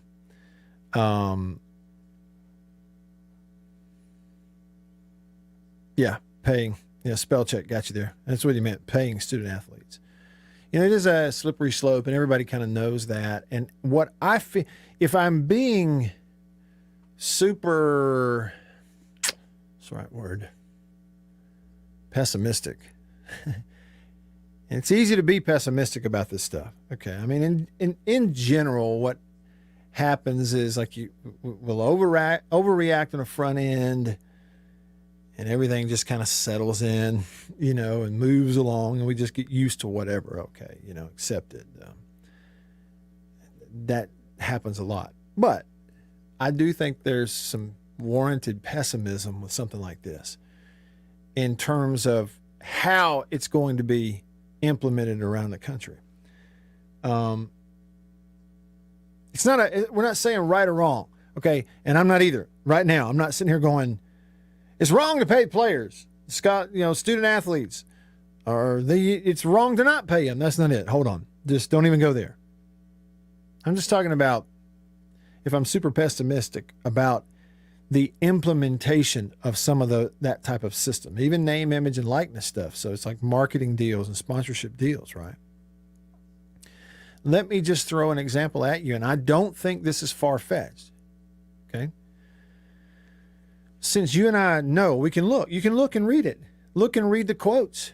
Go back and study this and look at the origination of a lot of the thoughts and even a lot of the politicians who've put this kind of legislation forward. What do they have? A lot of them have law backgrounds. Okay? They're lawyers. Some of the people who are pushing it the most. Pay the players, pay the players. You know, name, image, and likeness. Figure out a way to pay them. They're lawyers. Listen, and, you know, okay, well, stay with me. They're lawyers. So that's a fact. I told you a fact there. Well, here's a scenario. Say 10 years from now, the LSU Tigers, biggest thing in the state of Louisiana this side of the Saints, but certainly the biggest thing in college football. It's LSU and that's it, the LSU Tigers. And let's say they're playing in the SEC championship game. And they have a quarterback under center. Blue 88, blue 88. And the clock at the end of 10, 9, 8. They're going to get one play. They got one play and they're down by 4. Blue at 88. And he says, Hudut. And as time clicks off the clock, he puts his foot in the ground, throws a fade to the back corner of the end zone. The receiver for LSU goes up one-on-one, catches it, comes down, foot inbounds, and they walk it off on a touchdown pass from QB to receiver on the last play of the SEC title game. Pandemonium ensues. The celebration is unbelievable. It sends LSU, I don't know, to the whatever bowl, you know, and they win the SEC championship and knock off Florida. And it's a poster play. They have posterized everybody, right? Like, it's the image. It's all over social media. And by then, you know, you won't have a phone. It'll just show up on your hand. I don't know, but just stay with me. Listen, it's everywhere. It's the play. It's iconic. We can't get enough of it. Oh, my goodness. And what happens? Okay, the biggest car dealer, let's just say car dealer, the biggest car dealer in Louisiana immediately strikes an endorsement deal. We're talking 6 figures, hundreds of thousands of dollars, strikes an endorsement deal with the quarterback for LSU. They have him on commercials. They have him on billboards. He's got his arm in the air throwing the pass that is caught for a touchdown, or something along those lines and talking about it. Meanwhile, the receiver who caught the football and drug his toe inbounds in the back of the end zone got squat. And he may even be a humble kid, but maybe his quote-unquote handlers aren't so humble. Could be a mom, could be a dad, could be an uncle. And they get a phone call from an interested third party. Hey, you should have been able to cash in on this opportunity also. And if you'll let me take your case, we will sue them, and we'll not only get you what you deserve, we'll get then some. Who are you going to sue? Car dealership? Sue the player? I don't know. Because, based on what? The play does not happen if I don't catch the football and get my toe down. You can throw a great pass to the back pylon all you want to, but somebody better be there to catch it. Hey, and I went up and made the play. Where's my cut? Me. Money. What I described for you is a real possibility. Okay, so you go, well, you're being overly pessimistic. Yeah, but I may also be overly realistic. I'm just saying, just get ready. You go, well, that doesn't happen in the NFL. Oh, no. But the guy who caught the pass in the back end zone, in the NFL, has a 4-year contract, and he got a $45 million signing bonus, and he's making $13 million a year. Capiche? Capiche.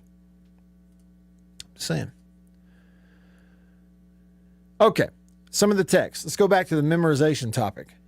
I just remembered to go back and read this text. From Affordable Painting. It says, my memorization. This is the famous Budweiser beer. We know of no brand produced by any other brewer which costs so much to brew and age. Our exclusive. What am I reading? What am I reading? I don't know what that is. I love you. Ernest T says, he was just, that's what he remembered from commercials growing up. Oh, so he's basically quoting commercials. I was like, what is this? Our Beechwood aging process is taste, Beechwood smoothness, and drinkability you will find in no other beer. You know what? at All any that's a price. crock, too. Let me just tell you something. All that stuff's a crock. You know what it basically is? Hey, sit it out there and let it sit for a while until it gets fermented. That's what it is. Let me tell me about what kind of barrel it's in. Okay? Yeah. Your whole goal is to get people to drink enough of it that it doesn't matter what kind of barrel it's in. So stop it. Yeah, especially when you're talking about Bud Heavy. I mean, what's that? Bud Heavy? Yeah. It's the original. It's a red can. Okay. That's what I call it. You don't find a whole lot of people that drink Bud Heavy anymore. Ernest T. says, Casey at the Bat is not about Casey Stengel. It was written in the late 1800s. That's what I was thinking. But see, I Googled it. I Googled Casey at the Bat, Casey Stengel. And there was an article out there that said Casey at the Bat, and it had Stengel in the article. Yeah. Okay. But Ernest says Casey at the Bat is not about Casey Stengel. Said it was written in the late 1800s. It's based on Philadelphia Quakers pitcher Dan Casey. Even hit the vaudeville circuit after he retired, marketing himself as the real Casey. All right. So we're getting to the bottom of it. Jason in Flagstaff tuned in at the wrong time, apparently. He said, oh, Lord, I just tuned in, and it's politics? No! Hasn't someone caught a minnow or seen an animal lately? It was not politics, Jason, okay? It was a bill about name, image, and likeness for college sports in Mississippi, so there. Jonathan says, I got one answer for you. Quote, question, how quick does it get dirty? He said, very, very fast. Like this. Noxapater Luke. With the new legislation, is Bama worried about their players having to take pay cuts? I don't think that's the worry at all. Quite the opposite. I think the worry is, how do you pay taxes? That's something that some 18 and 19-year-olds have never had to think about before when they got big paydays to be college athletes. Because believe me, it has happened. But at least up until this point, it's been either small enough amounts or hush-hush enough that they didn't have to go out here and pay taxes on it. There's going to be some gnashing of teeth going on when they come in here and go, hey, 33%. You better stick that back. JM said, Matt, I really don't have a problem with college kids getting paid for name, image, and likeness, except if it keeps their school from promoting him or her before a big game, unless the school pays the kid. Said that aspect seems ludicrous to me. Where I believe the national media gets it totally wrong is believing the school that signs a kid also has an obligation to support his or her family while playing for that school. Yeah, but there's so much misinformation, JM. I mean, you live in a time right now where you are so responsible for yourself and educating yourself. You have to do all the research. You got to read through 10 BS articles on this big website before you can actually get one with information. You can't listen to a lot of the people. I know that may be counterintuitive for somebody like me, but I'm just telling you that's the truth, because they're not telling you the truth about the situation with scholarships and what people get and all that kind of stuff. They're just not telling you the truth. And I don't know why. It'd be a whole lot easier just for them to tell the truth. But I think that's just the world we live in. More coming your way. In the Bureau. After these messages, we'll be right back. For double enjoyment, reach for Beechnut Peppermint Gum. It sparkles your smile, your breath, your whole sense of enjoyment. Beechnut Peppermint in the familiar yellow pack. Jeans do come true. Blue Delta Jeans makes the best fitting, most comfortable jeans in the world. Let's dive in and see what we have here. Do what I did. Visit BlueDeltaJeans.com. Find your fit. Just for my listeners, enter discount code Matt Wyatt. Just answer the questions. BlueDeltaJeans.com. Answer the questions. Use this code. Use the code. You're going to get a discount. They are the most comfortable jeans I've ever worn.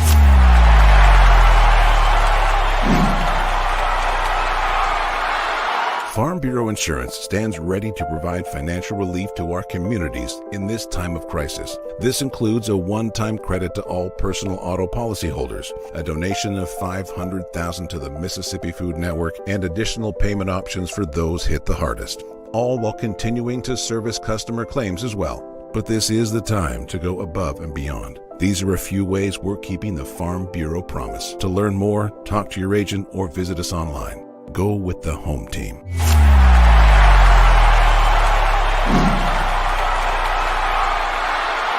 Hey, y'all, let me tell you a little bit about C Spire.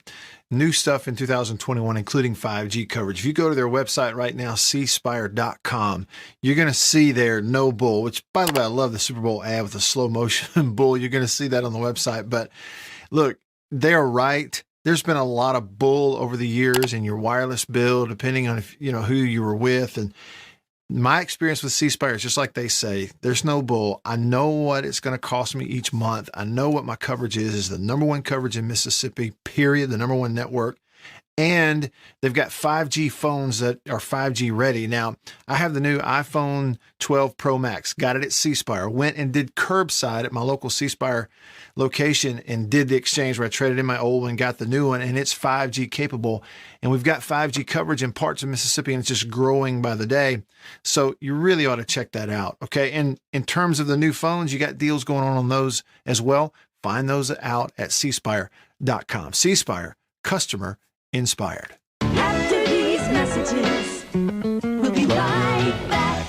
Every farmer understands their farm can't thrive without some good partners like sun, soil, and rain.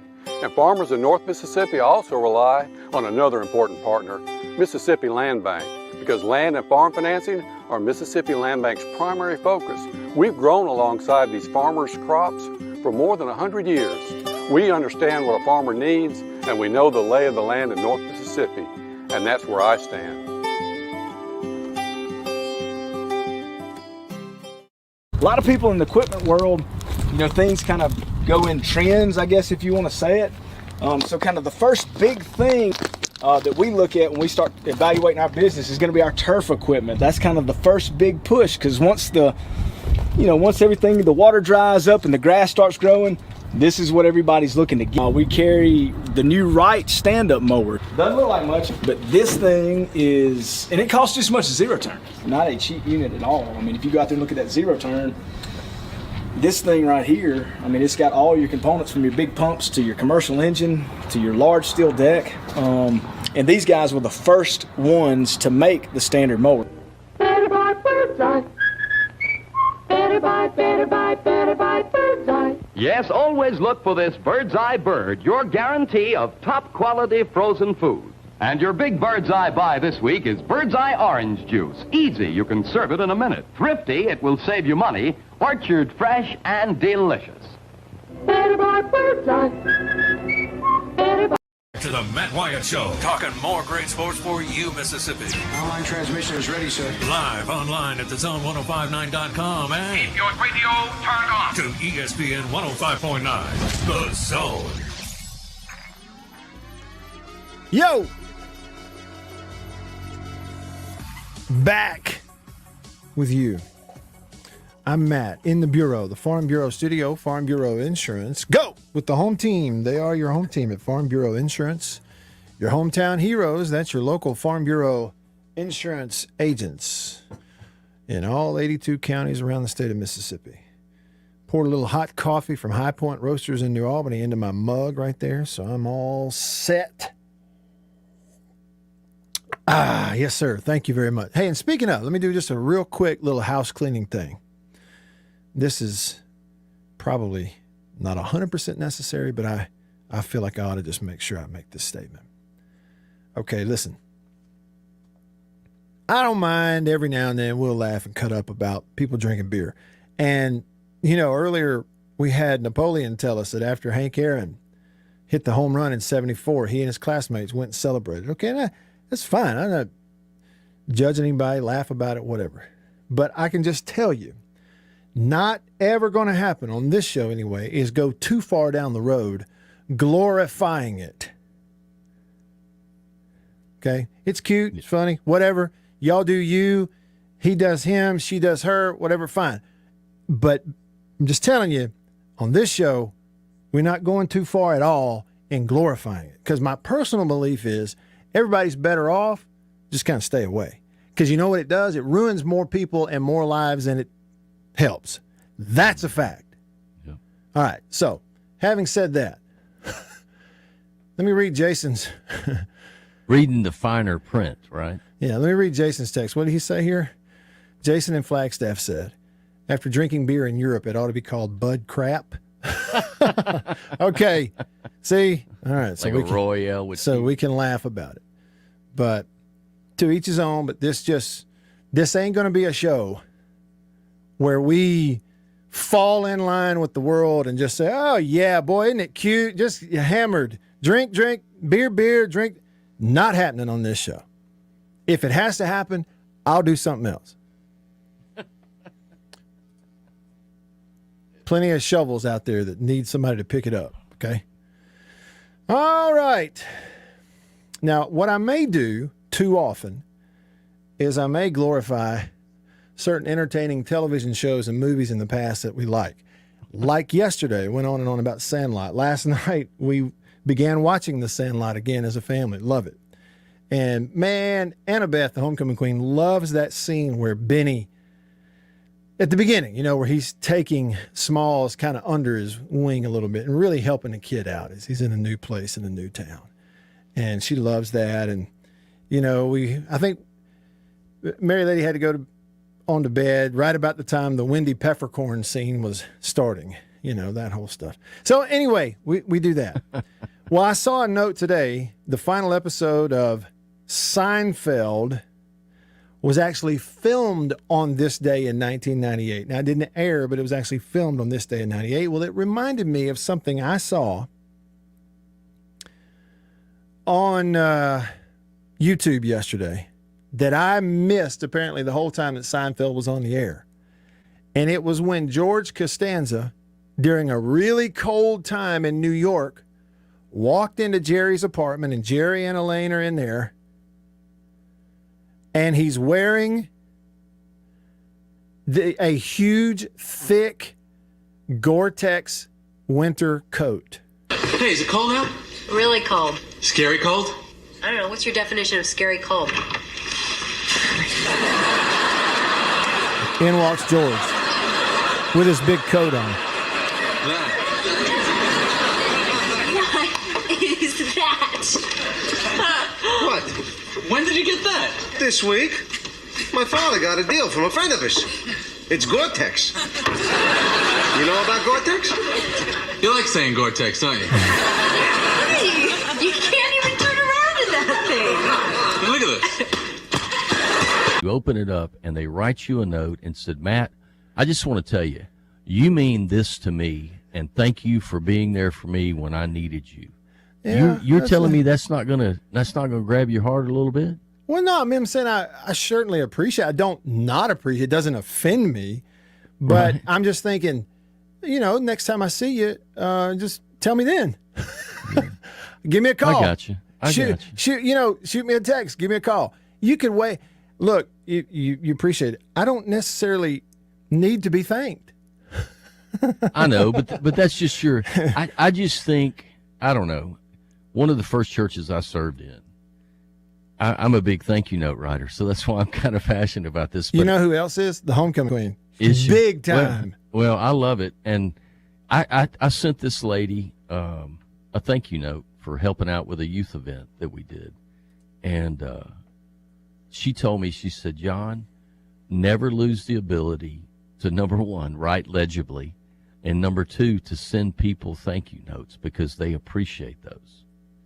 And ever since then, I mean, heck, I was 22 years old, just out of seminary, and that's stuck with me till this day. So I still send thank you notes.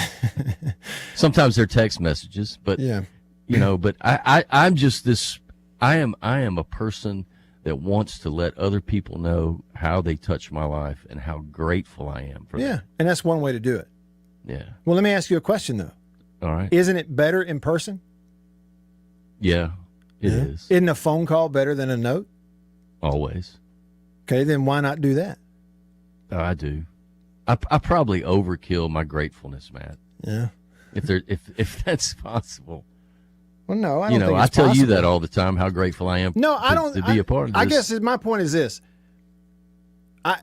In that regard. In that regard. Why in 2021 is a handwritten note with a stamp on it in the mailbox more meaningful than a text or a phone call? I guess beauty is in the eye of the beholder. Right. I would say this too. Yeah. There are some people whose handwriting is so poor, they need to text people. Not everybody writes beautifully. And some people are such poor texters by the time you get it. See, spell checks messed it up. Right. Let me give it listen. Okay, quick history lesson. You know who began this whole tradition of buying gifts for people at Christmas and wrapping them up and giving to them on Christmas under a Christmas tree? Jesus? The commercialization of it I'm talking about. You know who began this thing of it's an obligatory thing. You better give people gifts on Christmas. You know who started that? A big department store in New York City, Macy's. It Miracle was the on most 34th Street. Yes, with that movie. Prior to that, people didn't really do that. They didn't really give a whole lot of gifts. Okay, so I think somebody who makes envelopes, and the United States government selling stamps.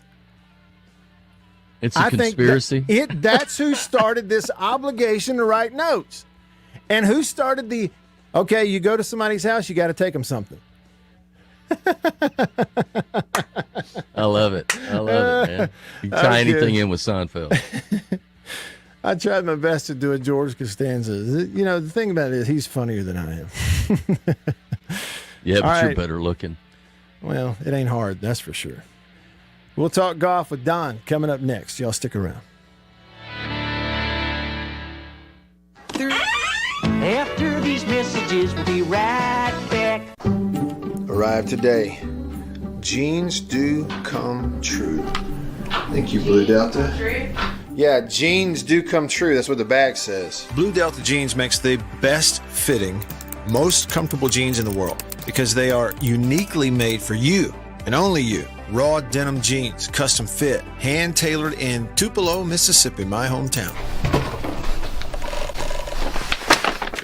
Let's dive in and see what we have here. Do what I did. Visit BlueDeltaJeans.com. Find your fit, design a jean, and before you know it, you'll be addicted. Just for my listeners, enter discount code Matt Wyatt, all lowercase. Again, that's if you listen to me, you can use discount code Matt Wyatt, all lowercase, and at checkout, you're going to get a 10% discount off your order. So I just went online, ordered them, BlueDeltaJeans.com a couple weeks ago.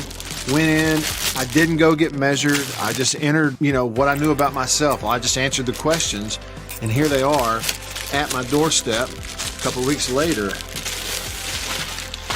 Nice. Yeah, Blue Delta. Nice. I'm happy. I've known the Blue Delta team for years, and I'm thrilled to have these guys on as a sponsor of this show. Blue Delta's Virtual Tailor is a fun and easy way to get yourself into the best fitting pair of jeans you're ever going to own. Bet you never thought you'd get a butt shot out of me, huh? How about that? Just answer the questions and they fit absolutely perfectly. They couldn't fit better. So just go online, BlueDeltaJeans.com, answer the questions. It's amazing how they do it. They will fit perfectly.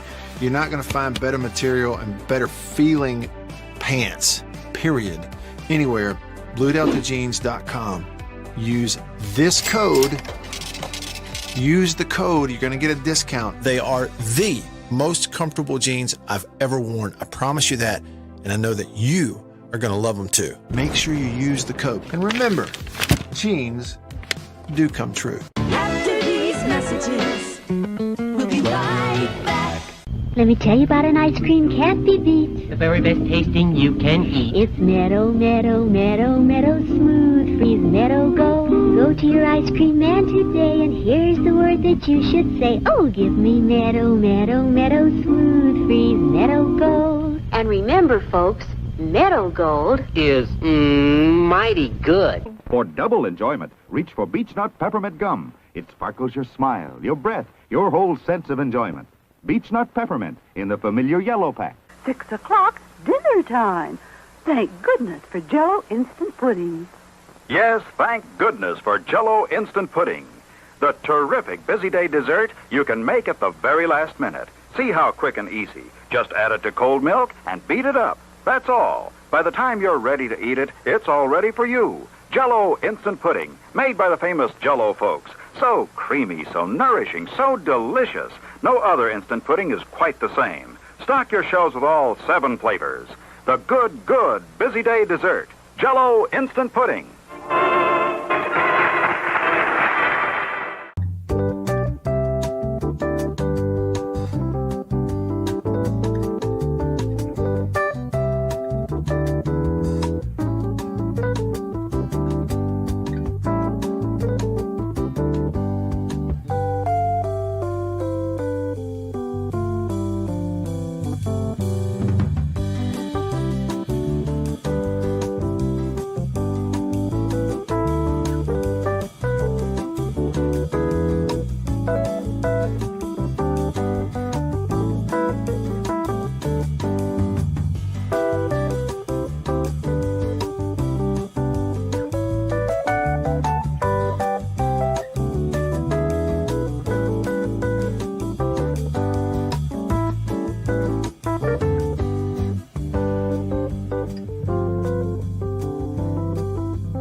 financial stability of every person in every community. Will you? Volunteer or donate now at unitedway.org. Hi, I'm Lana Clausen, a farmer in Setanta, Kansas. I'm proud to support the America's Farmers Grow Ag Leaders program sponsored by the Monsanto Fund. Students apply today for a chance to win a $1,500 ag scholarship. Visit growagleaders.com. This is WRKS Pickens Jackson. Live in the studio. Live and local. This is the Matt Wyatt Show. Talking about sports from around the world and right here at home. Streaming to you at the Zone 1059.com and on your radio on ESPN 105.9. The Zone. And away we go. Hour number 3 of the show with you has begun here in the Bureau, the Farm Bureau Insurance Studio. Farm Bureau, go with the home team. They are your home team at Farm Bureau Insurance across the great state of Mississippi.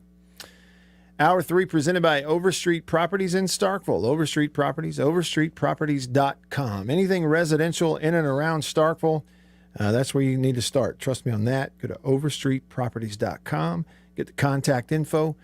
Call up and talk to Kane Overstreet, and they'll get you started. Coming up in about 5 minutes, we'll talk golf. We will join Don Williams, who you heard from yesterday. Don's out at Augusta National. We'll go live to the Masters. Just check in, talk golf. Everybody's got it on the brain. This week is Masters week. Azaleas in bloom, sun's out. Man, yeah. I have been put in my place. The homecoming queen, she's listening. She texted me a voice message and told me that I sounded mean and grumpy. I don't think you sounded mean. She told me I sounded mean. You sounded grumpy. You just you're and I don't want to put you in a generic box, but for you, it always seems to me that less is more. Yeah. And the less you have to worry about, the more you have room to be grateful for. Yeah, maybe so if you don't have to go to the mailbox, if somebody can just text you or next time you see them in person, say, hey, man, I want to give you a hug. I love you. I appreciate what you did for me. I mean, I'm fine with that. I don't think you were grumpy. She said I sounded mean and grumpy, and then she told me some stuff to do, which Lord. there's always something to do. No, so I got that. Let's see. Scott texted and said notes are a lost art. Yeah, notes, handwritten notes. Let's see. Mailman David said, letters are important because it pays me to drive around and listen to you and put up with y'all all day long. We appreciate you, Mailman David. Yep. There's certain kinds of letters I like. Yeah, especially when I get that check from Alpha Media. Yeah, that's right. You get a check in the mail. Yeah, we like those kinds of letters for sure. Ron Polk still writes handwritten birthday letters to every former player that's ever played for him. Do you know that? In fact, there are even guys who, in the baseball world, who I think have become acquainted with him that didn't even play for him, that are getting birthday cards and letters from him. Yeah, it's pretty incredible. Doggone texted and said, Matt, Annabeth needs to explain to you that sending a thank you card takes more effort than a text or a call. So what are we saying, though? What are we saying? Is it really, if we're saying that the amount of effort you have to, there's several of them, single shred of contingent code. I get to call friend, and he's with us now on the big broad question to begin with. But I tell you, I can't remember a time for us to get to a day. In the afternoon for the afternoon guys? If you're going to have breezes, they're always going to be worse in the afternoon. That's true anywhere in the world. It's in the morning. Not only do you have to, if you've noticed, players are starting to go back to spikes a little bit. Or in the clubhouse, Brian Harmon, for him to get a little bit better. But 69, were that to lead at the end of the day? Radio. So I was looking at that. They don't get to see where they're landing that ball on 17 green, do they? Well, where the pin is today is one of the toughest places now. Sunday pin placement's pretty tough when they tuck it over there on the right-hand side. But usually if it's left or back, it's easier because then you can fly that bunker. That is a long. That's a long second shot coming in there, and when the pin is just over the bunker, it's really hard to get it close. So, and plus there's a slope there. If you hit right of the pin, it's going to funnel down away and leave you with 60 feet. So that's just a really, really difficult pin position on number 17. Makes it one of the toughest holes, I think, here in the first round. You know, if you know the golf course well, and of course the veterans do, you can look at a pin sheet when you get to the course and know which are the holes that you just have to play defensively. And that's probably one of the toughest holes today. Sure. Don Williams on your radio right now talking about Day 1 Masters from Augusta. Don, a noticeable electricity kind of just in the air, and we touched on it yesterday, given what we went through a year ago. Is there that noticeable just kind of goosebump feeling when there today at the course? I don't think it's the same, no. And, of course, on Thursday and Friday, it's the crowds are more dispersed because the full field is out there. Mm. And, of course, the headline groups are just now starting. Mm. They put the three biggest probably name groups at the very end. So they're just getting out onto the golf course. But clearly the crowds are a fraction of what they are normally. So you're not hearing roars when an eagle is made. For example, I believe it was, if I'm not mistaken, Will Zalatoris made an eagle on number 15. First-year player, and he's in the clubhouse at 2 under. Yeah. He's really had a great run of success for the last 6 months. And, I wasn't sure that was an eagle roar that I heard. It sounded like a birdie roar. Well, that's just because there were fewer people than there normally are around number 15. So, but it is, there are reactions. There are people, and after what we went through in November, it's a welcome change. Yeah. Don, I'd love to know your thoughts or just description on the historic moment. Obviously, and I've seen it on social media today and the coverage of Lee Elder, who broke the color barrier at the Masters in 1975 and then joining as an honorary starter today. How do you describe that moment today and the history of this event? Well, I think it's unprecedented for one thing because Augusta has jealously guarded the honorary starter. I remember when I first started coming here in 1982, the starters were Sarazen and Snead. Wow. I think Byron Nelson joined. For some reason, I don't think he was an honorary. No, I take it back. Snead was a competitor. It was his last year. So it was Nelson and Sarazen. Then they added Snead. But the point is, all of those guys were champions. Prior to them being starters, they had two guys whose name, one of them's Jock Hutchinson. I can't remember the other. And they were not Masters champions because they were champions from the pre-Masters era. So they were U.S. Open champions. Once, though, they started having the Masters champions, it's always been someone who has held a major championship title. Lee Elder does not.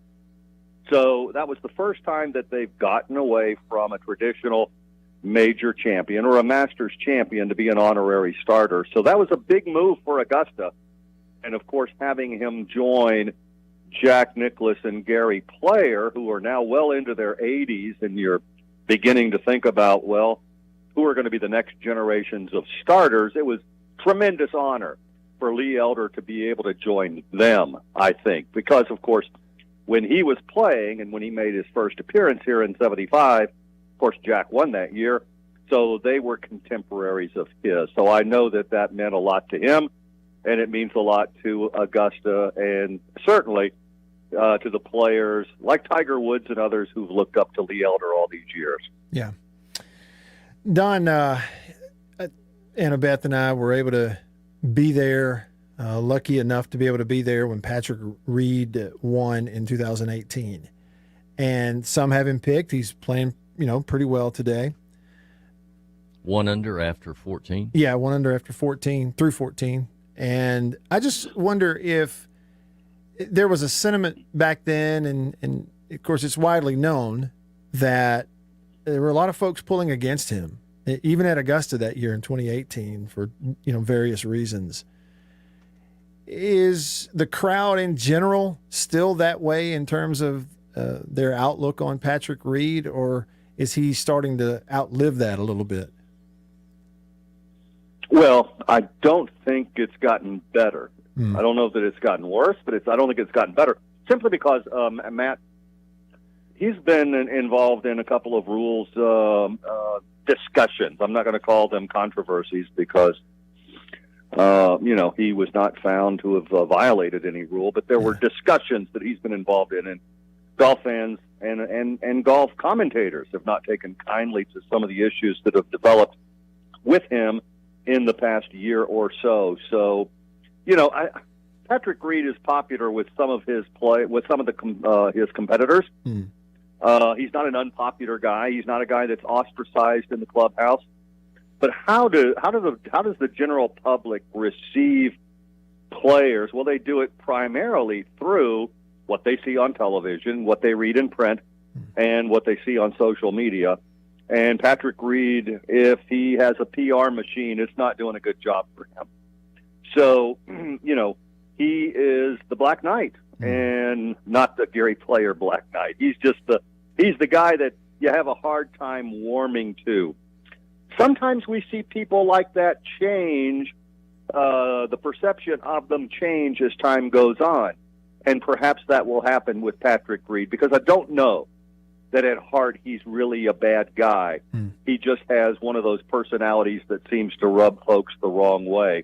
So, despite the fact that he's local, he's from around here, he has not been overly warmly received, no. Sure. And, that was one of the things that I came away with in 2018 that was just, you wouldn't know unless you were there. And the crowd around 18 Green, for instance, on that Sunday, watching that leaderboard, and every time that, a Spieth or a Rory made a move, there was, cheering and applause and openly pulling for him, and vice versa for Patrick Reed. If he jumped back in the lead, there was a noticeable audible moan. Yet, when it came time to honor the guy who was coming up the fairway with a chance to win, and it's like everyone there around that green, every patron knew, okay, this is bigger than me, it's bigger than what I want, and we're going to do the right thing and stand up and cheer for this guy, because I think part of it is they know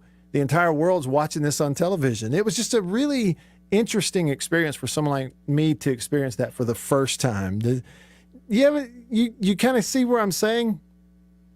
Oh, I remember. I do remember the 18 coronation walk coming up, the year of 18 and walking up 18. And of course, I know you were there. I remember all of that. And it was you can go back and watch the videotape, and it's a muted celebration compared with victories by Phil Mickelson, and of course it's unfair to compare anything to a victory by Phil, but compare it to a Mike Weir or a Trevor Immelman or a Zach Johnson, who aren't household names to most fans, and it was muted even compared to what they received. So, yeah, it was grudging acceptance, I think, in 18. And so the question you asked, has it changed, and is it better if he were to contend and win this weekend? No, I don't think it has. Sure. Well, and Don, with a minute and a half, 2 minutes here, is almost an unfair question, I know, but I almost feel obligated. We're so early here on Thursday. I mean, we're just brand new. But do you still, as of right now, you still kind of feel the same way about some of the favorites in your mind coming in, including DJ to defend and that kind of thing? Still feel the same way as we're halfway through here on a Thursday? Great question. I certainly feel about some of the ones I mentioned. I think I mentioned to you yesterday, which would have included Xander Schauffele, who's at 1 under through 16. Yep. John Rahm, who's 1 under through 16. I know I mentioned those two. Dustin's even through 16. I'm a little disappointed in that from him, which makes me wonder whether he is going to win this weekend. I would think that Dustin should have played a little bit better than that today, and he's still got 17 and 18 are playing really hard. He's got 2 tough holes in front of him. Yeah. I'm particularly proud of my prediction that this was not going to be a Rory McIlroy week. I'm sad because I do like him, but really, really tough day for Rory today. He's 4 over par after 16, but I'm not surprised. Yeah. I'm not surprised. He's stumbling around in the wilderness right now. He will come out of it, but it's going to be a process. Yeah. Don, I really do appreciate your time. It's always a treat to get to talk to you this particular week every year. So a big old public on the radio, thank you for your time, and we'll talk to you again soon. Are we on tomorrow? Absolutely. We're on tomorrow. All right, we'll talk to you then. All right, talk to you then. Thank you. Take care. Don Williams, so 82, his first year to go and cover the Masters in the media contingent. And man, he has a great voice. Yeah, doesn't he? Almost a little Vin Scully-ish, man. Well, and Don is he's certainly very, very, very talented in that God-given voice. And he did it. He did the big-time play-by-play stuff for a long time, and then kind of went into the business side of it, and right. And that's where his career kind of developed for him, and he just stuck with it. But loves golf and able to explain it. Kind of we got to be friends when he was in the Starkville area and in Mississippi, and have been able to stay in touch. Is he from Mississippi? He's from South Carolina originally. Okay. Yeah, the Columbia area. Oh, wow. Originally, yeah. Mm-hmm. And did some radio for them also. So, it's one of those where whenever I talk to him and it's Thursday, you kind of don't want to jump the gun on some of these guys, but like when a Rory goes out here and starts the day at +4 through 16, it's hard not to go ahead and just move on to some other picks, right? Oh, yeah. I mean, yeah. Even though it's so early. Matsuyama finished at -3, Bubba Watson's at 2 over, Koepka's 2 over, Victor Hovland, great young player out of Oklahoma State, he is 1 over. Well, and they can make a push and come on back, but it's I think you the course is going to be really tough this weekend. Well, and it's like he said, it's going to rain. Hurry into your hometown now.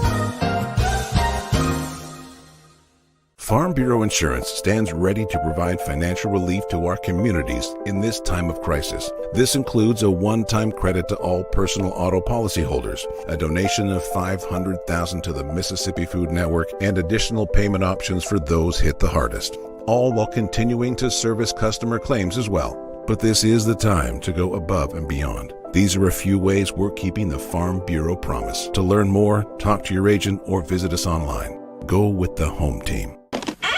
After these messages, we'll be right back.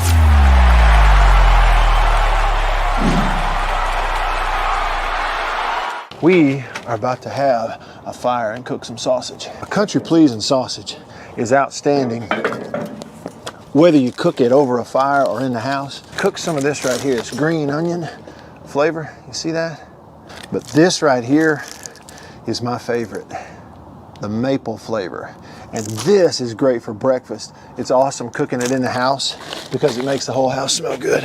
Oh yeah. Let's eat country pleasing sausage, the best, hands down.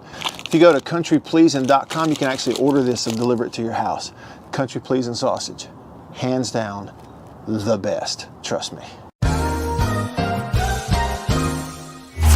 Davini Equipment, Spring Ridge Road in Jackson, Highway 51 in Madison. Hey, y'all, let me tell you a little bit about C Spire. New stuff in 2021, including 5G coverage. If you go to their website right now, cspire.com, you're going to see their No Bull, which, by the way, I love the Super Bowl ad with the slow motion bull. You're going to see that on the website. But look, they're right. There's been a lot of bull over the years in your wireless bill, depending on if who you were with. And my experience with C Spire is just like they say, there's no bull. I know what it's going to cost me each month. I know what my coverage is, period, the #1 network, and .com. Find your fit. They fit absolutely perfectly. Online, BlueDeltaJeans.com. This code discount. They are the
All right.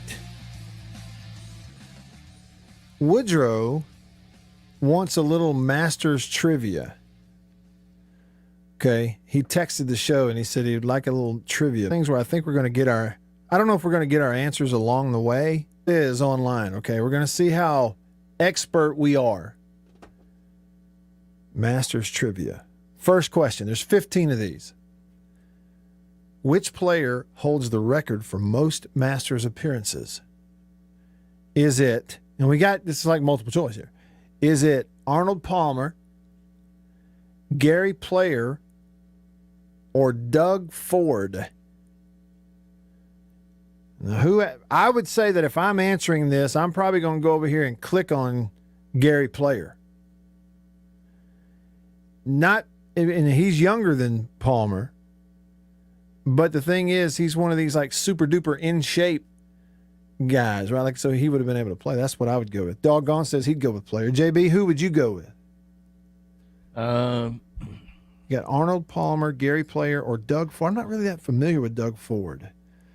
I'm gonna go with Doug Ford just because we've never heard of him. Okay, so you got Ford. Well, I'm gonna click Gary Player since it's 2-1. Me and Doggone. But let's see if you're right. All right, I'm going to click. It was Gary Player. Okay, it was Gary Player. All right, here we go. Or Gene Sarazen. Bobby Jones. That's what I would answer too, is Bobby Jones. I'm clicking it right now. Doggone, it was Horton Smith. All right, here we go, number 5. Sergio Garcia named his daughter after which Augusta flower?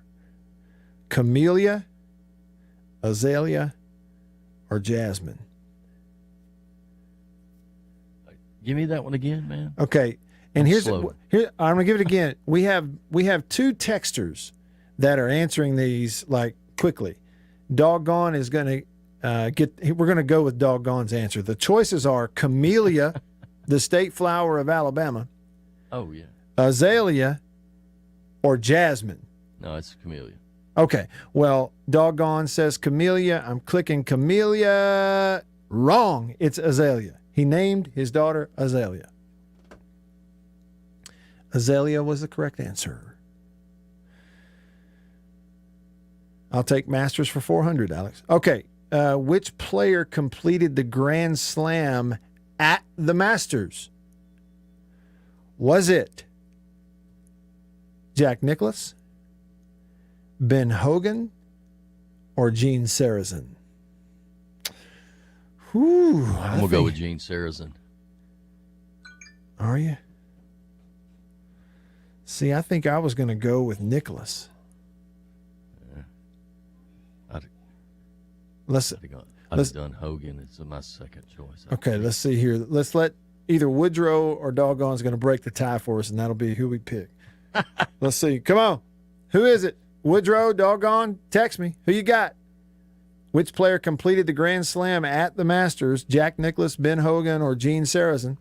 Well, Woodrow's 4 for 4 so far, man. Okay. Doggone, he went with the other one. He went with Hogan. He went Hogan? All right. Well, that's like I said. If it wasn't Saracen, my pick was Hogan. Well, since we're all three different ones, I'm going to click my pick, and then I'll tell you who's right. Okay. I'm clicking Nicholas. Wrong. It was Saracen. You got it, JB. And Woodrow and Doggone both had Hogan. And they both had Hogan. That's a double right there. All right, I got to go quicker here. I'll click some and then tell you the answer. Who shot the lowest ever final round to win a Masters? Was it Jack Nicklaus, Gary Player, or Tiger Woods? I'm going to go Tiger Woods. Nope, it was Gary Player.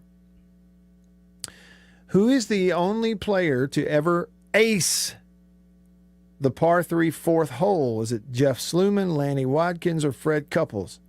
Lord have mercy. How am I supposed to know that? Let's just pick one. Sluman. All right. You say Sluman. You got it.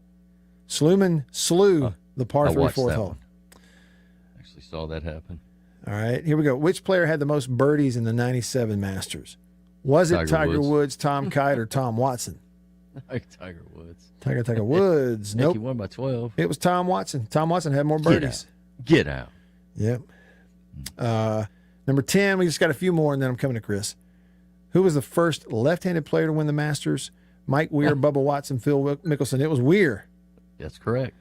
All right. Who won the first sudden death playoff at the Masters?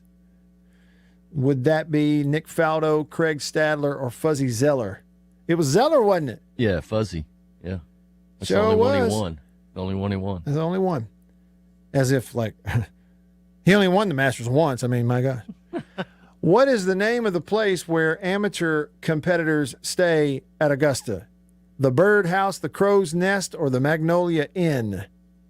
It's the Crow's Nest, isn't it? No, it's the Birdhouse. Birdhouse? It's the Crow's Nest. All right. Who was the first Masters champion to receive a green jacket? Jimmy Demerit, Ben Hogan, or Slammin' Sammy Snead? Slammin' Sammy Snead. Here I go. Clicking it right now. You're right. All right, two more. Who was the first player to win the Masters 3 times? Was it Byron Nelson, Jimmy Demerit, or Ben Hogan? I would go Byron Nelson. Byron Nelson. Wrong. It was Jimmy Demerit. And lastly. You got a demerit for that. Ding. And last one. Which player started the Masters Champions Dinner tradition? Ben Hogan, Sam Snead, or Arnold Palmer? I bet it was Hogan. I think so, too. You ready? Here, I'm going to click Hogan. Yeah. Bingo. We got it. We got 8 out of 15, boys. Sort of, kind of, give or take a few. Be great if you were playing a baseball game. I know. This weekend. 8 out of 15 get you in the Hall of Fame. All right, Chris, over here on the Davini Equipment phone line. Thanks for calling, Chris. What's up? What's up, man?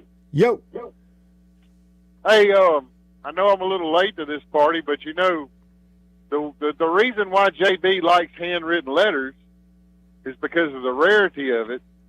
And, you know, back in the day when JB was around or grew up, you know, they didn't. They had to have handwritten letters because they didn't even have telephones on the wall back then. Right. I bet JB still got an actual typewriter. He's like Coach Polk, sending out letters with an actual typewriter. Oh, yeah. Yeah, and I call Sarah before I make a phone call. Sarah, get me the drugstore. That's good. Oh, man. Yeah, well, I mean, I think the worst thing is that I agree with JB, though. I'd rather have a handwritten letter, man. Mm-hmm. I honestly would, because it's just because it's rare. I mean, people, you think about it, what does it take for you to text somebody? Mm-hmm. So it really means more because people take their time and they write their letter out. Then they have to put a stamp on it. Then they have to take it down to the post office or put it in their mailbox. So it took time for them to actually want to give that to you. It takes like 2 minutes to send you a text message. I understand. You know what, Chris? What about this? Let me ask you this. So you prefer for a Christmas gift to be wrapped in wrapping paper with a bow on it as opposed to down in one of those bags? Nope. I don't care about Well, then that don't make any sense. Because you just told me that the effort that went into it has a whole lot to do with the meaning. No, I mean when it comes to a letter. Not talking about Christmas gifts, because honestly, look, I have a 6-year-old that's going to be 7 in May, so I tell everybody, if you're going to buy me something, buy it for him. Spend more money on him. Don't buy me nothing. I don't need anything. Right, I got you. That makes sense. And I mean, I don't. It really don't bother me about Christmas. I like to give more than I like to receive anyway. But the simple fact is that I mean, when somebody takes that kind of time out, it kind of makes you feel a little special. Yeah. But the other thing is, what makes you real special and feel real special is like when you're in high school and you get a love note from that girl, and not only did she write the love note, but there's some perfume on it too. It smells good. You get a note that smells good. Hey, hang on, Chris. JB's telling us that we missed the break. Stay on the phone, Chris, and we'll hit a break, and we'll be right back. Well, you can talk about 17 more seconds if you want to. 17 more seconds. Okay, you got 15. You got 10 seconds. 10. So your wife said you were being grumpy earlier. Guess what? That means it is Snow Wife in the grumpy drawer. There you go. We'll be right back after this commercial. Y'all have Thanks, a good Chris. day. Life changes. It's like a river. There's bends in the river. After these messages, we'll be right back. For double enjoyment, reach for Beech Nut Peppermint Gum. It sparkles your smile, your breath, your whole sense of enjoyment. Beech Nut Peppermint in the familiar yellow pack. Jeans do come true. Blue Delta Jeans makes the best fitting, most comfortable jeans in the world. Let's dive in and see what we have here. Do what I did. Visit BlueDeltaJeans.com. Find your fit. Just for my listeners, enter discount code Matt Wyatt. Just answer the questions. BlueDeltaJeans.com. Answer the questions. Use this code. Use the code. You're going to get a discount. They are the most comfortable jeans I've ever worn.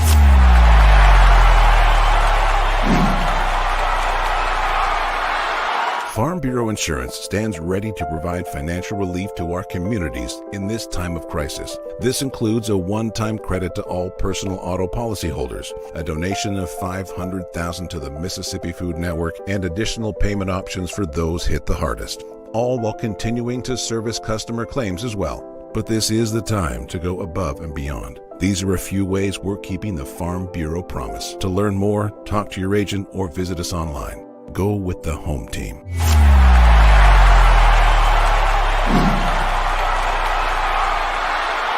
Hey, y'all, let me tell you a little bit about C Spire. New stuff in 2021, including 5G coverage. If you go to their website right now, cspire.com, you're going to see their No Bull, which, by the way, I love the Super Bowl ad with the slow motion bull. You're going to see that on the website. But look, they're right. There's been a lot of bull over the years in your wireless bill, depending on if who you were with. And my experience with C Spire is just like they say, there's no bull. I know what it's going to cost me each month. I know what my coverage is the number one coverage in Mississippi, period, the number one network. And they've got 5G phones that are 5G ready. Now, I have the new iPhone 12 Pro Max, got it at C Spire, went and did curbside at my local C Spire location and did the exchange where I traded in my old one, got the new one, and it's 5G capable. And we've got 5G coverage in parts of Mississippi, and it's just growing by the day. So you really ought to check that out, okay? And in terms of the new phones, you got deals going on those as well. Find those out at cspire.com. C Spire, customer inspired. After these messages, we'll be right back. Every farmer understands their farm can't thrive without some good partners like sun, soil, and rain. And farmers in North Mississippi also rely on another important partner, Mississippi Land Bank, because land and farm financing are Mississippi Land Bank's primary focus. We've grown alongside these farmers' crops for more than 100 years. We understand what a farmer needs, and we know the lay of the land in North Mississippi.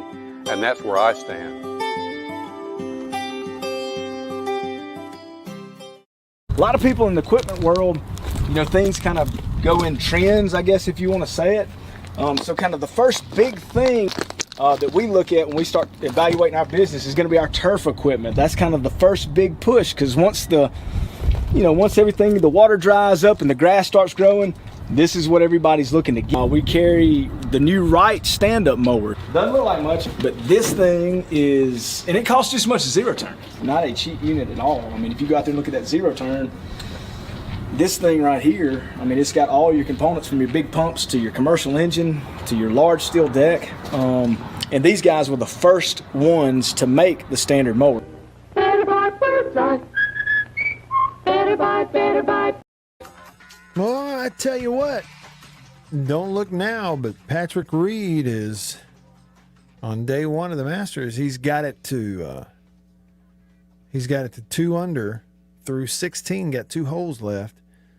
You heard Don say that 17, 18 are playing tough. 18's got to be one of the toughest finishing holes Mm-hmm. in major tournament. Yeah, golf. Because that's another one that approach shot up that hill. Even though it looks like it's really uphill on TV, you see it in person, it's uphill. Well, and the alley for your drive I know. is not much wider than a 2-lane road. Yeah, and of course these guys are so unbelievably good, but it's hard to look at the course through that lens. So if you're me and you, JB, we're these weekenders. At best, we're still looking at the course through our eyes as you walk around on it, and you see where they have them guys teeing off on 18. Yeah. I'm talking about you hear about the tips. It's so far back there. You're like, man. Oh, yeah. And they're teeing off back there. And you're right, up that alley and having so many of those tee shots go right and depending on the wind. But it's a tough hole.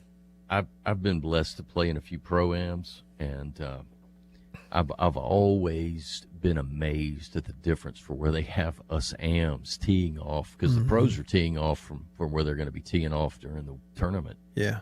And every time, except really for the par threes, they're 30, 40 yards behind where we're teeing off. Mm-hmm. Yeah, and then they outdrive you. Well, yeah, that's right. They do. And then the other thing too is you in those pro-am things, and you play beside somebody that's that good. We're talking about international type of competition good. We're talking about PGA level good. You play with those guys and you realize that the distance aspect is only part of it. Yeah. No, it's they can pinpoint it. Well, that's right.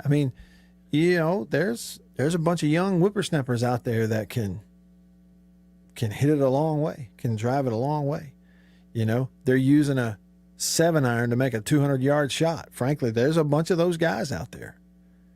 But go watch, to use an extreme example. I'll tell you what. Go watch those guys on the Champions Tour. Well, that's what I was fixing to say. I read a tweet a moment ago. Bernard Langer shot 74 today, which is 2 over. And on their 10 par 4s at the Masters, and on those 10 par 4s, on 8 of those, he used either a hybrid iron or a fairway wood on his approach shot. Yeah. And look, is accurate with it. It's like deadly. That means he's hitting like a 3-5 wood, 7 wood, or 2-3-4 iron. Yeah. I got to play in a pro-am one time with Fred Funk, who, even when he was on the PGA Tour, was a notoriously short hitter. Even as a young guy on the PGA Tour. Notoriously short hitter. Like on the back end of his career on the PGA Tour 15 years ago, he was literally, I'm not joking, literally driving the ball 250 to 275 yards. Shorter than everybody else. And he runs down there and wins the Players one year doing that at TPC Sawgrass. And it's because, they're putting. That's the thing about it. You go play in a pro-am with these, PGA Tour golfers and even the Champions Tour guys. Okay, yeah, hitting fairways, hitting greens, picking which side of the green and in front of the hole, behind the hole. They're, but their putting is on a. You and I could practice our putting the rest of our life, JB, and not be as good a putter as even the worst putters on that level of golf.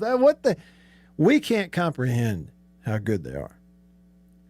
Yeah, you go to a pro tournament and watch them hit on the driving range. And you're like, what am I doing? What am I even doing? And there is a level of this game that you will never, ever, ever reach. But it is fun to look at. I'll put it to you that way. It's also fun to talk to callers like Gator Greg, who is on the Davini Equipment phone line right this very minute. Greg, hit me, man. What's up?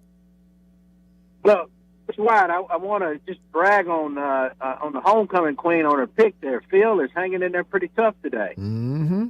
Sure is. Where is he right now? He's only... And you know, my pick, I think I texted you, I like Patrick Reed. But I actually think I want to change that. I think I'm going to pick John Rahm to win. Okay. He's got one of the best names in sports, John Rahm. Yeah. And I think he and his wife just had the baby. He's probably got all that. He's excited. He's probably got all that worrying behind him. I think he's going to do it. I think, though, we're not going to see definitely that 20 under par that we saw in November. Mm-mm. This thing looked like it might be maybe this time maybe a 7, even maybe 6 under par, because it looks like if it's the greens and everything are going to be rough and hard. That ball, you've been over there, and I got to ask you, Mr. White, what was the meal you and the homecoming queen ate when you were over there? Did you get the pimento cheese sandwich? Did you get the barbecue sandwich? I want to know how much you spent for snacks. That is what everybody in Mississippi is dying to know. You have a great show, Mr. White. I appreciate you. Thanks, Greg. They're dying to know, huh? I appreciate it. No, we did get pimento cheese. We got egg salad. You know, the egg salad sandwich there is fantastic.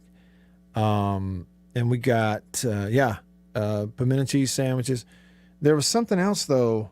There were several other things we got. You know, all of it comes in a master's bag. We came home with a few of the cups, too. We still have those. But really, I mean, what it is it's all the concessions and stuff. They're very inexpensive. They're convenient. They run you in there and run you out of there. You don't have to wait very long for as many people that are there. It's fresh and it's good. Yeah, I think that's what we had. Hey, I was going to make a joke. John Rahm, if he'd been born 15 years earlier, maybe his parents would have named him CD. Get it? Or he couldn't name him Charles Daniels Rahm. Just CD, right? Yeah, CD Rahm. Right. Just go with the initials. Where is let's see, Schauffele's he's still at even going into 18, but where is Mickelson right now? Okay, Mickelson. He's just getting started. He birdied number 2, the par 5-2. Like I say, everybody's birdieing that hole today, taking advantage of it. I have no idea. I'm not watching. I have no idea about the wind or whatever, but everybody's birdieing par 5 number 2. That got him to 1 under, and he stayed there, dropped a shot at 7, and then dropped another shot at 8. So on the par 4 7th, and I guarantee you that was just a putting deal because it's not a very long hole. And then the par 5 8, it is a par 5, but it's a tough one, long one. Big open fairway with the landing area down there kind of tightens up, and then they have to hit that second shot up the hill, and it's blind as you go for it up there. He's got the experience knowing when to, when or where to land it without even seeing it. You know, a guy like Phil, it's probably just coming up short of that green on the approach and then not getting up and down. That's tough now, dropping a shot on a par 5 today. Not too many guys have done that. Did he get one back? Nope. Didn't get one back. Let's see. Is Patrick Reed? Hey, look at there. So Reed birdied 16 and he just birdied 17. There have not been a lot of birdies on 17 today, looking at this leaderboard so far. And he just birdied 17 to get to 3 under, which ties the leaders in the clubhouse. And he's got 18 to go. So if he can go up there and pick up a shot on 18, he will hold that lead all by his lonesome.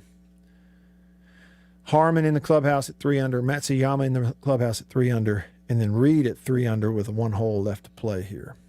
That'll be a rounding applause of crickets. Man, JB, I'm telling you, again. That was a great question you asked Don, by the way. Well, I thought he answered it very appropriately as well. I thought so. He experienced it because it's one of those where any sporting event, there's somebody pulling against somebody. Okay, that's normal. We shouldn't say that just because it's a golf tournament, oh, you should never pull against. Well, of course you do. I mean, everybody's pulling for or against somebody. at any sporting event. This is kind of the way it works, it seems like, or ought to be. It's like I said, the problem I used to have with being an analyst in a game when my team wasn't playing is I'd go to the stadium and feel like I'm supposed to be on one team or the other. There ain't no such thing as in between. But anyway, the Patrick Reed thing back in 2018, Annabeth and I talked about that on the way home and how striking the whole thing was. And as we were standing in the middle of it around 18 green on Sunday, how like you'd have these times where there's nobody putting on the green, there's nobody coming up the fairway, but all the people were still around the green just waiting on the next group to come. So there's no TVs, nothing like that. So you're just watching the big old-fashioned hand-operated leaderboard. Well, you'd look and they'd be changing a shot up there. And if Spieth picked up a shot, everybody around 18 is like, yeah. But if Reed jumped back in the lead or did something good, they would all go, boo. They were like openly pulling against him. Yet, they knew those TV cameras were rolling, and they knew it was the Masters. And when Patrick Reed came walking up that fairway in the lead, every one of those people that had been booing him stood up and, hey, boy, Patrick! It sure did. And I thought, am I supposed to tell people that or not? Maybe I'm supposed to keep that a secret, but now it's out. All right, JB, good job. Enjoyed the show. Thank you, pal. Look forward to seeing you tomorrow. We will do it again tomorrow. So